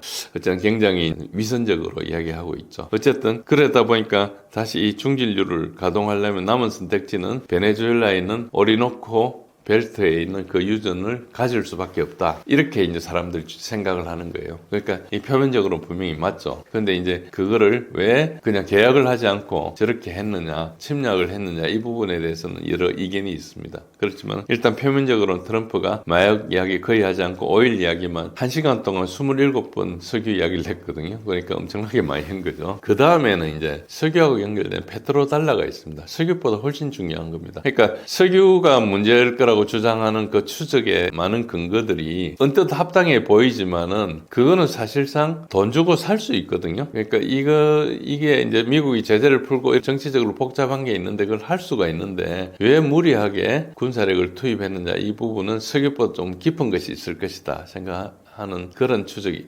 배경입니다. 그것은 일단 1971년 이후 미국은 금태환제를 78년 폐지하면서 미국 달러는 금으로 또 11년도에 이제 달러 패거를 폐지했죠. 미국 돈은 옛날에 화폐를 가져가면 그만큼 금을 주겠다 그랬는데 이제 그걸 안 하는 거예요. 그래서 이제 금으로 뒷받침이 안 되고 금으로 뒷받침이 안 된 종이 쪼가리니까 다른 나라에서 그걸 쓰려면 미국 돈으로 살 수 있는 산업 생산이 많아야 되지 않습니까? 미제를 뭘 살려면은 이제 미국 돈이 있어야 되는. 그러니까 근데 그것도 뒷받침 되지 않아요. 그래서 50년 전에 사우드 왕가하고 맺은 협정이 석유는 달러로 팔아야 된다는 페트로달러 협정이 있었습니다. 그러니까 이거를 가지고 미국 달러를 이제 뒷받침했죠. 전 세계에서 우리나라나 일본이나 미국, 중국 같은 석유 수입 국가들은 석유를 살려면 달러가 필요한 거예요. 그래서 열심히 미국가가 달러를 벌어가지고 그걸 석유를 사는 것이었죠. 그럼 미국은 그 달러를 막 찍어내도 사우디하고 석유 수출국하고 석유 수입국 사이에 달러가 오가는 그런 상황이 되는 거죠. 그러니까 인플레를 그쪽으로 수출하게 됐죠. 근데 만약에 여기서 달러를 안 쓰면 이 돈이 다시 미국으로 돌아오지 않겠습니까? 그런 측면이 있는데 현재 이때까지 50년 동안 구축해놓은 이런 시스템이 무너지고 있어요. 일단 가장 큰 게 사우디가 독점 협정 갱신을 거부했습니다. 바이든 시절은 2024년 6월에 지난번 협정이 만기가 돼가 더 이상 연장하지 않고 폐기를 했어요. 그 이유 중에 하나가 미국이 셰일을 생산한다 그러면서 이제 중동에 좀 관심이 없어지니까 이제 사우디의 안보가 문제가 되는 거죠. 그걸 또 뒷받침 안 해주고 하니까 이제 그렇게 된 것이고. 그 다음에 브릭스 국가들이 이제 위안화하고 자국 통화로 에너지를 거래를 하고 있습니다. 러시아는 루블을 요구하고 UAE는 루피로 결제를 합니다. 이게 왜 그래 되는 거니까 2022년 러우전을 하면서 러시아를 제재를 했거든요. 스위프트 시스템이라고 결제 시스템이 있는데 그 결제 시스템에 접근을 못하게 했어요. 그래서 러시아가 그 글로벌 사우스라는 브릭스 중심으로 해서 대체적으로 해가지고 이제 그 소위 말해서 그쪽에 할 수 있는 게 뭔가 하니까 러시아는 석유하고 가스를 파니까 그걸 사고 싶으면은 루블화로 사라. 그렇게 하면 루블화 사기 위한 어떤 현상이 발생하겠죠. 그러니까 루블화가 이제 통용이 되는 거예요. 그러다가 지금은 이제 그 중국의 CIPS라는 게 이제 스위프트를 대체하는 블록체인 기반의 결제 시스템인데 이게 이제 이걸로 이제 조금 바뀌었습니다. 결국은 지금 CIPS로 거래가 많이 되니까 스위프트에서 거래가 잘 안 되는 거예요. 스위프트라는 체제가 자기네들 무기로 사용했고 이걸 가지고 여러 나라를 제재할 수 있었던 게 스위프트는 이제 양쪽 거래 간에 중간에 거래 은행이 있고 중간에 결제하는 데가 있다 치면은 이 최소한 5단계를 거쳐야 되지 않습니까? 여기에 거치면서 수수료를 막대하게 한 전체 총거래 한 3% 정도를 수수료를 뜯고 그 다음에 거래되고 있는 내용들을 전부 다 미국이 보고 있는 거예요. 그러니까 정확하게 어디에서 무슨 일이 일어나면 그걸 제재할 수 있는 거죠. 저번에 이제 북한 제재하면서 북한이 거래하는 은행을 하나 못 쓰게 했잖아요. 그런 것처럼 그게 이제 스위프트에서 정보를 가지고 있기 때문에 그렇게 되는 거거든요. 근데 실제로는 이 시스템이 어떻게 되는가 너무 낡아가지고 이 거래를 완결하려면 3일에서 5일이 걸려요. 그리고 수수료가 3%가 뜯기고. 근데 지금 중국이 가져온 CIPS는 뭔가 하니까 이게 블록체인 기반으로 그냥 클릭하는 순간에 결제가 돼요. 그리고 수수료가 없어요. 또 뭐가 있는가 하니까 이 정보는 양쪽밖에 몰라요. 거래 당사자. 중간에 누가 정보를 가로채지 않는 거죠. 그러니까 거의 완벽하니까 이제 이 길로 갈 수밖에 없어요. 지금 그 CIPS를 만들어 놓고 중국이 강제하지 않습니다. 그냥 가는 거죠. 쉬우니까. 우리가 옛날에 우편을 보내려면은 우체국에 가가지고 뭐 필요하면 등기고 빨리 가려면 속달을 하고 이렇게 해가지고 막 보내는데 지금은 어떻게 합니까? 퀵 서비스로 가고 그냥 실제로 물건이 필요 없으면 이메일로 가고 하지 않습니까? 문자로도 가고 이렇게 하는 여러 가지 수단이 있는데 그게 거의 공짜에 가깝지 않습니까? 그런데 지금 우체국에 가가 하려면 내가 우체국 가는 교통비도 들고 여러 가지 준비해가지고 우편으로 붙여야 되고 물론 이제 택배나 이런 걸 좀 달리 편지 내용들은 좀 스위프트에 주는 게 문자 메시지를 전달하는 거거든요. 그게 팩스 머신 시대 때 개발된 거예요. 그러니까 지금 중국이 제시하는 것은 우리 같으면은 뭐 5G, 6G로 간다 치면 이건 옛날에 전화 교환기를 가지고 이렇게 하는 방식이거든요. 그러니까 당연히 시스템 자체가 CIPS가 훨씬 낫죠. 다만 지금 어떤 진영 논리에 의해서 우리가 그걸 못 쓰고 있는 것인데 모든 사람들이 CIPS를 쓰고 싶어 마음은 굴뚝인데 눈치 보이가 못 쓰는 것이거든요. 태국 같은 데 CIPS를 씁니다. 그걸 썼거든요. 아마 지금 태국과 그 캄보디아 간의 전쟁이 일어나고 있는 원인 중에 하나도 미국이 가지고 공격했다는 이런 주장도 있습니다. 이게 너무 나가기 때문에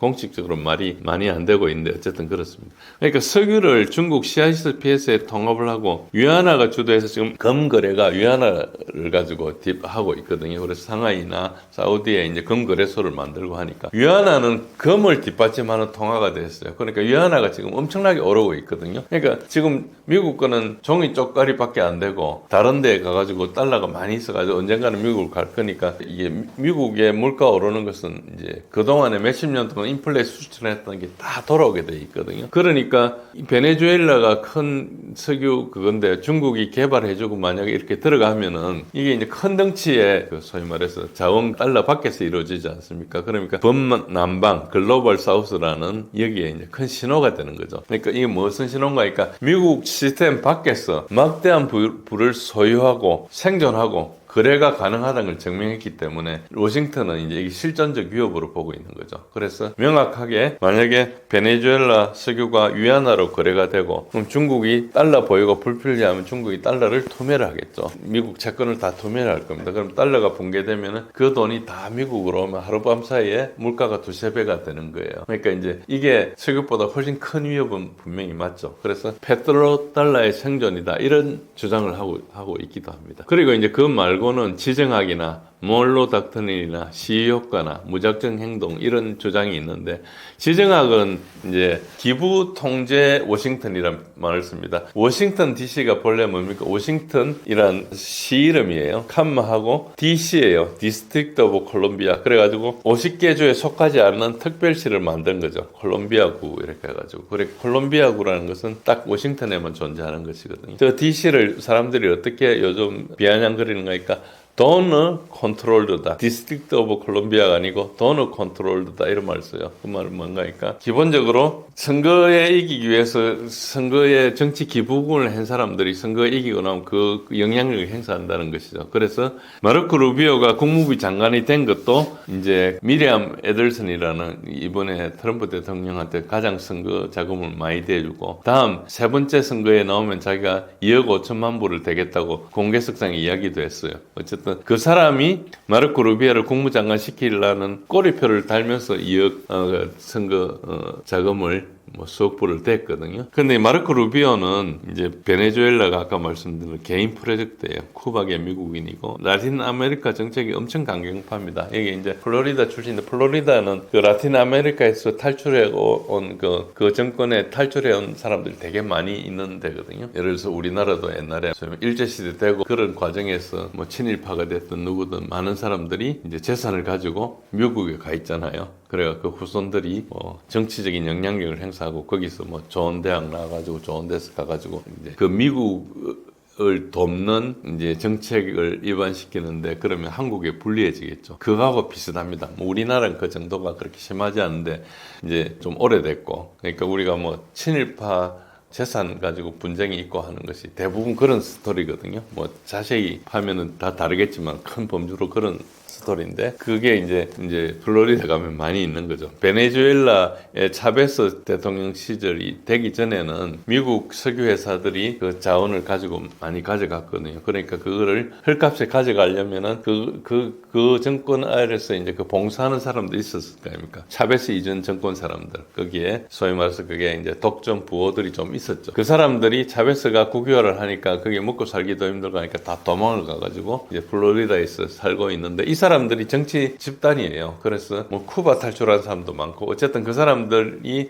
플로리다에 있는 정치인들한테 엄청나게 영향을 행사합니다. 마르코 루비오도 있고 지금은 조금 영향력이 적었지만 플로리다 주지사를 2번 했고 그리고 지금 현재 상원의원인 사람이 있습니다. 마르코 루비오 아니고 다른 한 사람이 있는데 그 사람도 마찬가지입니다. 전부 순전히 중아메리카에서 탈출한 사람들의 그 사람들의 정치 기반이 되고 있는 거예요. 그 사람들이 옛날에 부를 많이 확보했으니까 그 돈을 들고 와서 정치력도 행사하고 이런 그런 관계에 있죠. 그래서 이제 이런 측면이 굉장히 많기 때문에 지금 이 작전을 하고 나서 갑자기 이제 마르코 루비오가 엄청나게 떴어요. 그래서 마르코 루비오가 뭐 잘만 관리되면 다음 대통령이 될 수도 있는 정도로 위상이 계속 올라가고 있는데 어쨌든 이 사람은 쿠바를 뒤집겠다는 것인데 쿠바를 뒤집는다는 것은 미국한테 굉장히 큰 의미가 있거든요. 쿠바 미사일 위기부터 시작해가지고 그 전에 이제 카스트로가 이렇게 하면서 바로 플로리다 코앞에 있는 그 얼마 떨어지도 않는 조그만 섬에서 이제 계속 미국하고 반미를 하고 있으니까 굉장히 신경을 쓰였는데 그거를 이제 해결하고 나면은 그 전체가 미국이 그냥 안정화가 되기 때문에 미국 입장에서는 뭐 아는 사람이든 모르는 사람이든 쿠바가 친미가 되기를 굉장히 바라고 있는 것이죠. 그런 측면에서 저게 성공한다면 역대 어느 대통령도 못한 걸 하는 것이기 때문에 당연히 마르코 루비오가 지지도가 올라갈 가능성이 되게 많죠. 그런 지정학적인 관계가 있고 그 다음에 몬로 닥트린 2 트럼프 대통령이 돈로 닥트린이라고 이야기도 하는데 그 내용이 뭔가 그러니까 어쨌든 실제로 몬로 닥트린 1.0하고는 전혀 상관이 없는 건데 몬로 닥트린 2.0은 미국의 뒷마당이라는 개념을 쓰고 있어요. 내셔널 시큐리티 스트래티지 얼마 전에 발표한 미국의 국가 안보 전략에서는 이거를 콜러러리 투 몬로 닥트린이라고 그랬어요. 즉 몬로 닥트린의 트럼프 대통령의 따름 정리라는 그런 뜻이에요. 그런 뜻인데, 즉 이제 베네수엘라가 중국하고 러시아하고 굉장히 가깝기 때문에, 그리고 베네수엘라에 대해서 경제 제재를 하고 있는데 그 석유의 80%가 중국으로 가고 있어요. 나머지는 쿠바로 가고 있고 그렇게 되고 있습니다. 그러니까 우리가 소위 일본 말로서는 나와바리라는 개념이 있지 않습니까? 나와바리라 그럴 때 보통 뭐 조직 폭력배들이 자기 영역이라 할 때 이제 그런 쓰는 건데, 어쨌든 그런 측면에서 적대 세력이 내 영어권 내에 들어가지고 영향력을 커지는 것을 미국에서 용납할 수 없다. 이게 이제 말로는 할 수 없지만 속으로 이제 그렇게 생각할 수 있죠. 이제 그래서 몬로 닥터린 이런 측면이 있고, 그 다음에 이제 지금 미국이 퇴락하고 있지만 어쨌든 아직까지 슈퍼 파워니까 이걸 가지고 이제 국제법이 막 무너지는데, 그런 무너뜨린 게 이제 미국이 주도하고 있어요. 그러면서 다른 나라에 메시지를 보낸 겁니다. 기본적으로 공포를 조성하는 거죠. 그동안의 국제 협력이나 이런 것들은 이제 다 물 건너가고 이제부터 미국이 힘으로 하겠다 이렇게 이야기를 하는데, 사실 우리 관세 같은 것도 다 힘으로 윽박지른 거잖아요. 그게 우리가 뭐 국내에서 학술적으로 얼마나 충실하게 분석하고 있는지 모르지만 실제로는 마피아가 하는 방식이었거든요. 그러니까 들고 와서 챙겨놓으면서 계약서 쓰라는 거 우리 영화에 보면 나오는 그 장면이었습니다. 그러니까 그렇게 똑같이 했죠. 그러니까 이거를 공포를 통한 통제라는 걸 하고 있는데, 그래서 이제 앞으로 자원을 달러로 파는 것을 거부하고 만약에 위안화를 한다든지 이런 다른 식으로 하겠다 하면 다음에 너그 차례였다 이걸 이야기하는 거예요. 그래서 이거를 해야지 하겠다고 생각하는 것은 직선적으로 맞지만 생각이 굉장히 유치하죠. 왜 그러니까 역효과 위험이 있거든요. 그러니까 그때는 맞는데 그 다음에 문제죠. 일단 처음에는 죽기 싫으니까 뭔가 쓰겠지만 그 다음에 기회 있을 때마다 탈출하려고 그러겠죠. 예를 들어서 충분히 설득하고 여러 가지 대안 중에서 이게 가장 좋겠다고 생각해가지고 그냥 국제법이라든지 어떤 조약이라든지 이걸 가지고 프로페셔널하게 처리를 했으면은 내가 동의를 한 거기 때문에 따를 수밖에 없는데, 이거는 강요위에서 했기 때문에 우리가 법적으로도 강요위에서 하면 성립되지 않지 않습니까? 그것처럼 충성을 만들지 않고 탈출하게 만든 거예요. 그러니까 어떻게 하면 이걸 기회만 생기면 나가겠느냐. 즉 미국이 조금만 약해지면 탈출 다 해버릴 거예요. 그러니까 굉장히 빨리 무너질 가능성이 있습니다. 그래서 이거는 그런 위험이 있죠. 위험이 있는데 어쨌든 그 위험은 다음 문제고, 일단 단순한 뭐 트럼프나 저런 마르코 루비오나 약간 지능이 떨어지는 사람들이 생각할 때는 저게 효과가 있다 이렇게 생각할 수 있겠죠. 그게 뭐 이때까지 통했으니까 앞으로 통할 거라고 생각하는데, 이제 국제관계에 깊이 있는 생각을 잘 못하고 당하는 입장을 생각 못할 수도 있죠. 그 다음에 이제 마지막은 생각 없이 그냥 막 한 거다. 그래서 다음 단계가 없고 출구 전략이 없다. 그래서 마두로를 제거했지만은 그 다음은 어떻게 할 거냐, 베네수엘라 어떻게 통제할 것이냐, 이거 없다. 그래서 이렇게 되면은 이라크나 아프간의 반복일 수 있다. 이렇게 볼 수 있습니다. 이 사건은 베네수엘라를 넘어 미국이 적대 정권을 직접 체포하는 새로운 기준이 된 것인가요? 예, 이게 이제 국제법이 붕괴됐다. 아까 말씀드린 유엔 헌장을 명백히 위반한 그런 것이고, 이게 중요한 것은 미국이 스스로 세운 전후 질서를 모두 붕괴한 것이다. 큰 틀에서 제국의 몰락으로 보는 사람들이 되게 많습니다. 그러니까 이게 이제 올해가 미국이 독립한 지 250주년 되는 해거든요. 250주년 되는데 사실 역사적으로 모든 제국의 평균 수명이 250주년이었어요. 그래서 이제 그 이야기를 하는데, 그 로마가 붕괴될 때 뭐 엄청 호황을 누리다가 불과 몇 년 만에 붕괴됐어요. 그런 것처럼 지금도 미국의 여러분 뉴욕의 맨하탄에 가면은 고층 빌딩들이 절비하고 여러 가지가 뭐 아직 미국이 엄청 번성할 것 같은데, 이제 이런 신호들이 몰락으로 보는 그런 생각들이 좀 있습니다. 그래서 어쨌든 그런 측면으로 일단 보시고요. 마두로 체포는 범죄 수사였나요? 아니면 베네수엘라의 권력 구조를 뒤흔들기 위한 미국의 정치 개입인가요? 명분상으로는 범죄 수사로 포장되어 있죠. 그런데 이제 범죄 수사로 포장된 정치 개입인데, 이게 특별한 것이 트럼프 대통령이 기자회견을 61분 동안 했어요. 굉장히 이례적인 것이죠. 군사작전 후에 저런 기자회견을 트럼프 대통령이 나와서 한다는 것 자체가 이례적인데, 이때 약과 석유를 언급한 횟수가 약을 9번 언급했고 석유를 27번 언급했어요. 그러니까 이제 굉장히 약보다는 석유 언급이 좀 많고, 그리고 약에 대해서는 거의 뭐 이야기하지 않고 어떤 구체적인 거 이야기하지 않고 이제 그 카르텔하고 연결돼 있다 이런 이야기만 했고 이제 석유에 대해서는 베네수엘라 석유들이 미국 석유 회사한테 갈 것이다. 그리고 그 석유가 미국 석유인데 베네수엘라가 뺏어갔다 이런 논리를 계속 운영했고 그다음에 이제 미국이 베네수엘라를 그 자체를 경영할 것이다. 그리고 석유 생산을 정대시킬 것이다. 그래서 이 말을 들어보면 범죄 수사가 아닌 자원 약탈 계획처럼 보입니다. 그리고 이제 결정적인 증거가 뭔가 하니까 온두라스 대통령 전 대통령을 석방했거든요. 그러니까 온두라스 대통령이 이제 마약 혐의로 유죄 판결을 받고 꽤 오래 집행을 선고가 났었는데 17년인가 그런데 어쨌든 얼마 안 있어서 11월 말에 바로 트럼프가 사면해가 석방을 해버렸어요. 유죄 판결을 받은 약상은 석방하고 마두로는 지금 혐의를 받고 기소가 됐거든요. 그러니까 아직 유죄 판결이 나지 않았지 않습니까? 그런 사람은 지금 체포해가지고 주권 국가를 침공했다. 이것이 일단 상식적으로 좀 말이 안 되죠. 그래서 이건 범죄 수사 논리가 아닌 정치적 선택이다 이렇게 보이고 온두라스 대통령은 트럼프한테 필요하고 마두로는 제거하는 것이 필요하다 이렇게 이제 볼 수 있는 것이죠. 일단 그렇게 보입니다. 그리고 이제 코케인 가격이 하락한 그 역설이 있습니다. 트럼프 행정부 첫 해 동안에 미국 내 코케인 소매 가격이 25%가 하락했어요. 트럼프가 1년 동안 성공적으로 가격을 낮춘 딱 한 가지가 코케인 가격입니다.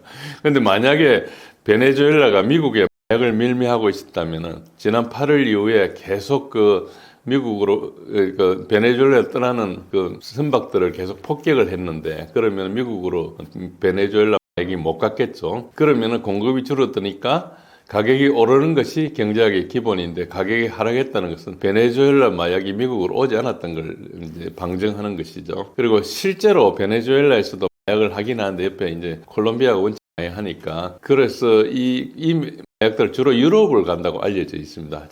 저거는 그 DEA 마약 단속국에서 그걸 다 정보를 가지고 있거든요. 그래서 보트를 폭파해도 미국 코케인 가격에 영향이 없었다. 이것이 이제 중요한 것이죠.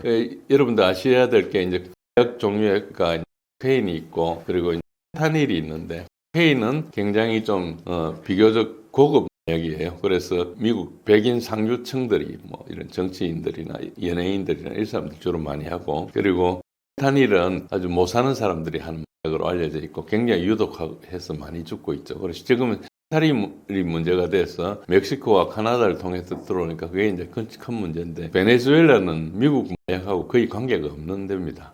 어쨌든 그렇습니다. 그 다음에 문제는 이제 국제법적으로 유엔 헌장 2조 사항에 뭐라 있는 거니까 모든 회원국은 국제 관계에서 다른 국가의 영토 보전이나 정치적 독립을 침해하는 무력의 위협이나 사용을 삼가해야 된다. 즉 미국 내에서 국내에서 기소장이 다른 국가를 침공할 권한을 주지 않습니다. 만약 그렇다면 푸틴이 바이든을 만약에 전쟁 범죄로 기소하고 침공을 했다.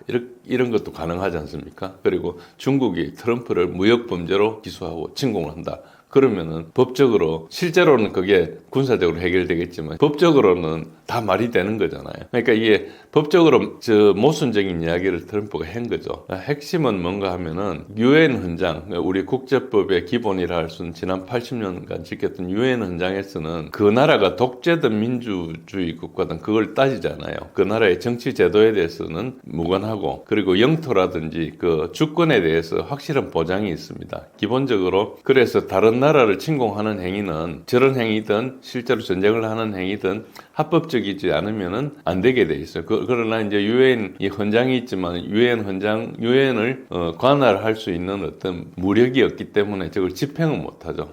거기서 이루어진 걸 가지고 국제적인 관계에 의해서 이제 소화를 하고 그러는 강제력이 없는 상태이기 때문에 뭐 저기 법이 있다 하더라도 무시하면 되는데 문제는 저걸 한 무시하고 나면은 다음에 저걸 지키자 할 수 없는 거죠. 유엔은 미국이 주도해서 만들었고 여러분들 아시다시피 유엔 본부가 미국 맨하탄에 있습니다. 맨하탄에서 동쪽 맨하탄이 섬인데 동쪽에 있는 그런데 그러니까 미국이 주도해가 만드는 유엔이라는 것을 사실상 무시하고 있는 것이죠. 지금 미국은 유엔에 회비도 납부하지 않고 있어요. 그래서 이제 작전 자체를 보면은 매우 이제 고도로 정밀한 참수 공격을 했는데 목표가 단 하나밖에 없습니다. 마두로를 제거하는 거였어요. 범죄가 어떤 기본적으로 체포의 원인이 아니고 정권 교체가 이제 원인이었다. 그래서 경찰 작전이 아닌 군사 작전이고 전쟁 행위인데, 그리고 이게 마두로뿐만 아니고 안에도 체포해서 좀 이상하긴 한데, 이 내용 자체가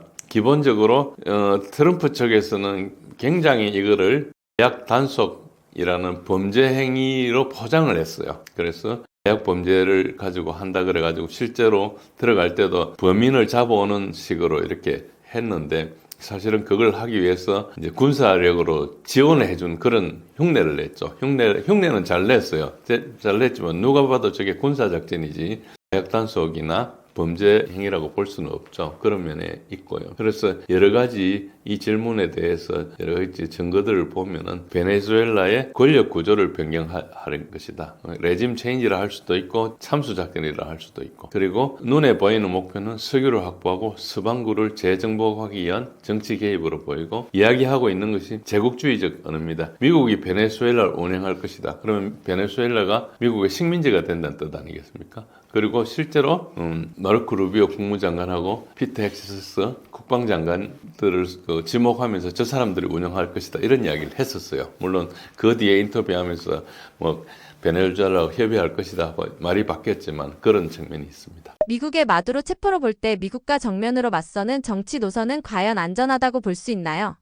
미국을 베네수엘라가 정면으로 맞선다, 이것이 일단 정면으로 맞선다는 것이 이제 군사적으로 일단 보면은 베네수엘라가 미국을 이길 수는 없어요. 미국이 어쨌든 세계 최고 수준의 군사력이고 정밀 타격이나 제공권도 장악하고 특수작전 모든 면에서 압도적이죠.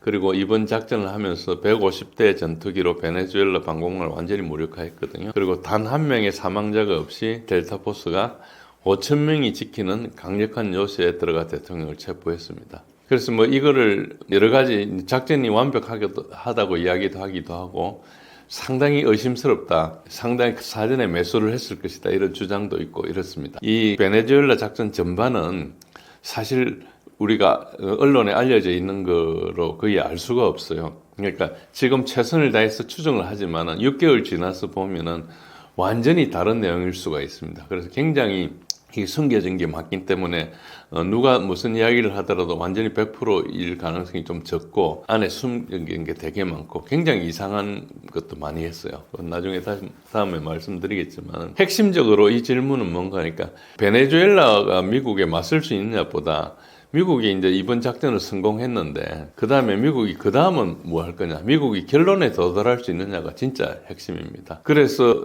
뭐 베네수엘라가 지금 게릴라전 위협을 좀 하기도 하고 지금 모여가 있거든요. 그런데 미국은 계속해서 마두로를 제거하니까 이제 베네수엘라 전반에서 뭐 엄청나게 환호하고 한다, 이런 영상이 많이 나오는데 알고 보니까 그게 다 AI였어요. 실제 영상들은 마두로 지지하는 시위가 엄청나게 일어나고 있는 것들이 있는데 이제 그걸 방송하지 않고 있죠. 그러니까 이게 정보작전이 들어가 있는 거죠. 어쨌든 군사작전을 성공했는데 그 다음 관리하는 게 되게 어렵습니다. 그리고 이제 이 베네수엘라의 미국 입장에서 보면 저항 세력이 어디가 있는가 하니까 콜렉티보스 차비스타스라는 데가 있습니다. 이제 베네수엘라 진정으로 반미를 시작하고 그 주권을 옹호하기 시작한 것은 차베스 대통령 때부터인데, 차베스 대통령이 2012년에 이제 사망했거든요. 그렇지만 반미 저항, 그러니까 민족주의적인 식으로 해가지고 차베스가 들어와서 석유를 국유화하고, 그러면서 이제 소위 말해서 미국의 엑슨 모빌이나 쉐보론 같은 데서 돈을 뽑아가던 이걸 이제 중단하고 국민들한테 돌리고 이런 걸 많이 했었어요. 근데 그러니까 이제 미국에서 제재를 해가지고 살기 힘들어진 건데, 여기는 큰 맥락상에는 체게바라를 시작해서 남미의 저항이 있고, 현실적으로는 쿠바가 지원을 해주고 있어요. 그러니까 쿠바는 베네수엘라 기름을 받고 이제 쿠바가 와서 실제로 쿠바가 오랫동안 미국에 저항을 했고, 그리고 어떤 작전을 하면서 이번에 그 마두로 경호도 쿠바 사람들이 많이 했거든요. 그래서 이번에 쿠바 사람들이 좀 많이 죽었습니다. 10몇 명이 죽었는데, 어쨌든 지금 여기에 있는 핵심이 뭔가 하니까 마르코 루비오라는 사람이 쿠바 난민 출신이잖아요. 자기 아버지가 쿠바 이제 옛날 카스트로 체제에서 못 견디가지고 이제 카스트로가 집권하기 전에 탈출했습니다. 어쨌든 그래가지고 플로리다에서 이렇게 자란 난민 출신인데 이 사람은 쿠바를 카스트로 이전으로 돌리겠다는 어떤 야망을 가지고 있어. 이 사람이 정치 모토가 그겁니다. 그걸 위해서 먼저 베네수엘라를 제거한 걸로 이렇게 작전을 한 걸로 보고 있는데 어쨌든 그 반미 저항의 노선이 체게바라가 쿠바에 가가지고 반미 그 저항을 했었죠. 그리고 카스트로가 그걸 받았고 그 다음에 이제 이어져 나오는 게 어째 보면은 남미에 몇 군데 나라가 있었습니다. 그렇지만은 대부분 이제 베네수엘라 와가지고 차베스가 이어받았죠. 그래서 그 저항 이름이 콜렉티보스 차비스타스라는 게 차베스 정신을 기르는 겁니다. 차베스를 사랑하는 모임 이거 차사모 같은 거예요. 저기가. 그런데 친정부이면서 중군사 그룹이었어요. 그러니까 마두로는 차베스의 그 정책을 이어받았거든요. 이 사람이 버스 기사 출신인데 이제 노조에서 이 사람을 좋아해가지고 이 사람 결국 대통령이 됐어요. 그러니까 기본적으로 이 사람 엘리트가 아니죠. 그러니까 엘리트들은 따로 있어요. 지금 노벨 평화상을 받은 마차도가 엘리트 출신이고 이 사람은 미국 CIA 돈으로 미국에서 유학해가지고 학위도 받고 했던 사람이고요. 그리고 이제 지금 부통령이었다가 지금 대통령 권한대행이 된 델시 로드리게스도 굉장히 공부를 많이 한 사람인데 이것은 이 사람은 미국 계열은 아닙니다. 그렇지만은 이 사람하고 어쨌든 그래도 엘리트들은 이제 미국하고 좀 연결이 돼 있기 때문에 사람들이 의심을 많이 하기는 해요. 그러나 이제 델시 로드리게스는 자기 아버지가 70년대에 민족주의를 하다가 CIA한테 이제 고문을 받다가 죽었거든요. 그래서 사람들이 민족주의자라고 좀 보기도 하고 그런 측면이 있습니다. 그래서 이 콜렉티보스 차비스타스라는 이 그룹이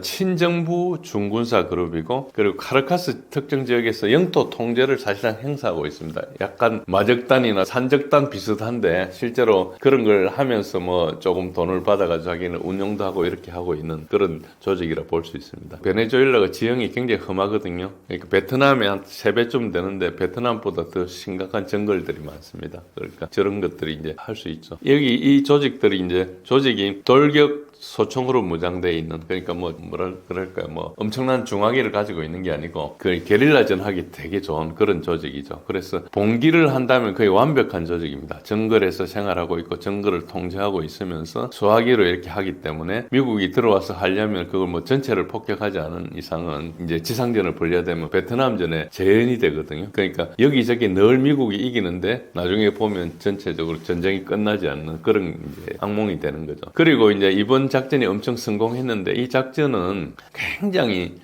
초기 하나 시작에 불과합니다. 그리고 이 작전이 성공했다고 많은 사람들이 미국의 군사력이 대단한 걸로 생각하는데 미국이 잘하는 게 이것밖에 없다고 보시면 됩니다. 그러니까 지난 9.11 이후에 아프간전부터 시작해가지고 이라크전 그 뒤에 여러 가지 전쟁을 했지 않습니까? 그러니까 미국의 군사력은 전부 이런 참수 작전에 집중이 돼 있어요. 그러니까 특수전 참수 작전 이런 거는 하는데 이란에 솔레이마니도 암살했고 여러 가지 이제 모사드하고 CIA하고 연결해가지고 그 정부를 찾아가지고 딱딱 때리는 거 이런 건 잘하는데 정규전은 능력을 보여준 적이 없어요. 어째 보면 미국 군사력 자체가 정규전을 수행할 능력이 안 돼가지고 지금 우크라이나에서 엄청나게 헤매고 있죠. 우크라이나 작전을 미국이 지휘하고 있거든요. 완전히 우크라이나 가서 손발만 하고 있는 것이 모든 것들을 다 지휘하고 있어요. 그래서 이런 미국의 이런 참수 작전 특화된 그야말로 근 30년 동안 이 작전밖에 안 한 미국이 이것도 못한다는 건 좀 말이 안 되죠. 어쨌든 그래서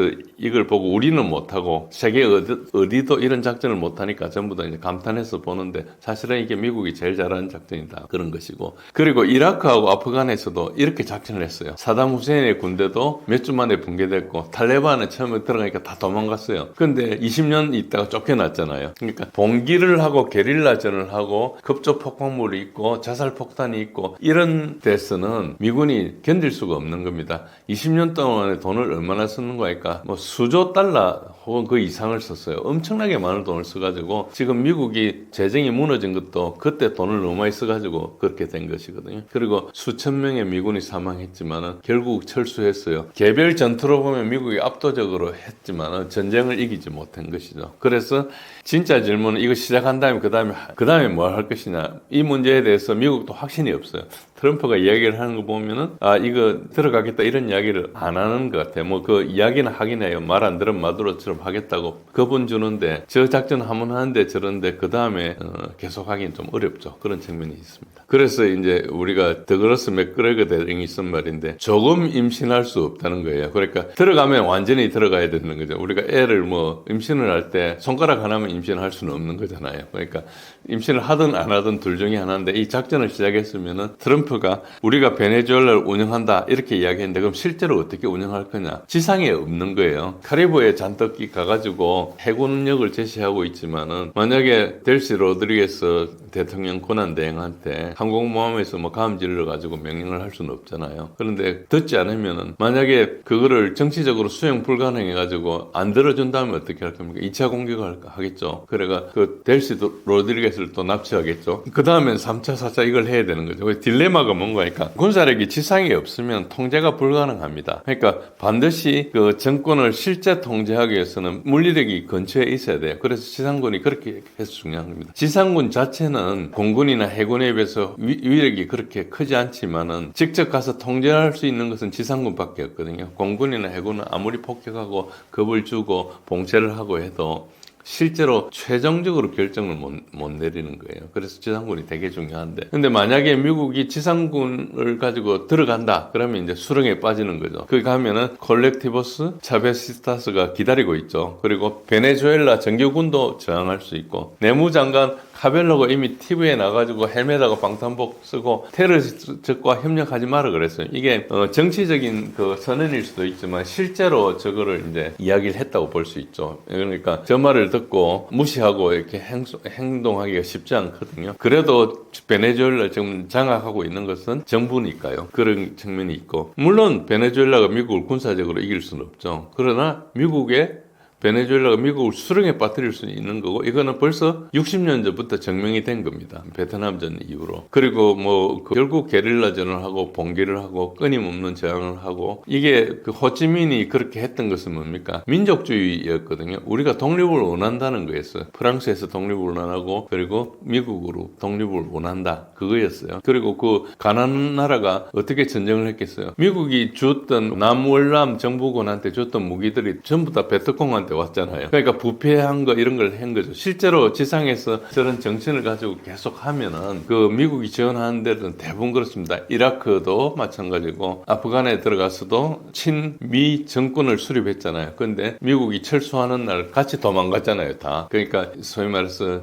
전체적인 정서나 저항이나 이런 것들이 지배적이면은 어떻게 할 수가 없는 거예요. 그러면 핵폭탄을 떨어뜨려가지고 없애버리든지 뭐 그런 수밖에 없는 거죠. 그러니까 실제로 이제 이게 미국한테 앞으로 기다리고 있는 것은 이제 지뢰밭이 기다리고 있다 이렇게 볼 수 있습니다. 근데 전쟁이란 것은 정치적인 목표를 달성해야 이기는 것이거든요. 전쟁을 그냥 하는 게 아니고 정치적인 목표를 위해서 달성하기 위해서 하는 거지 않습니까? 그래서 정치적인 목표가 안정적인 친미 정부를 수립하는 것이고 석유의 안정적인 공급을 하고 이게 된다면은 전쟁을 실패하는데 근데 문제는 뭔가 석유라는 제한된 자원을 미국도 가지려고 그걸 가지고 베네수엘라 국민한테도 주려고 그러지 않습니까? 이거 제로섬 게임이에요, 기본적으로. 그래서 뭐 양쪽이 다 서로 윈윈하는 중간에 어떤 있겠죠. 어떤 거기에 가면 서로 윈윈하는 그런 영역이 있을 수 있는데 그걸 그렇게 찾으려고 한다고 볼 수 없는 게 만약에 그렇다면은 그냥 베네수엘라한테 미국에서 제재 풀고 투자해가지고 많이 생산하면 그 이익을 나누기를 하면 되지 않습니까?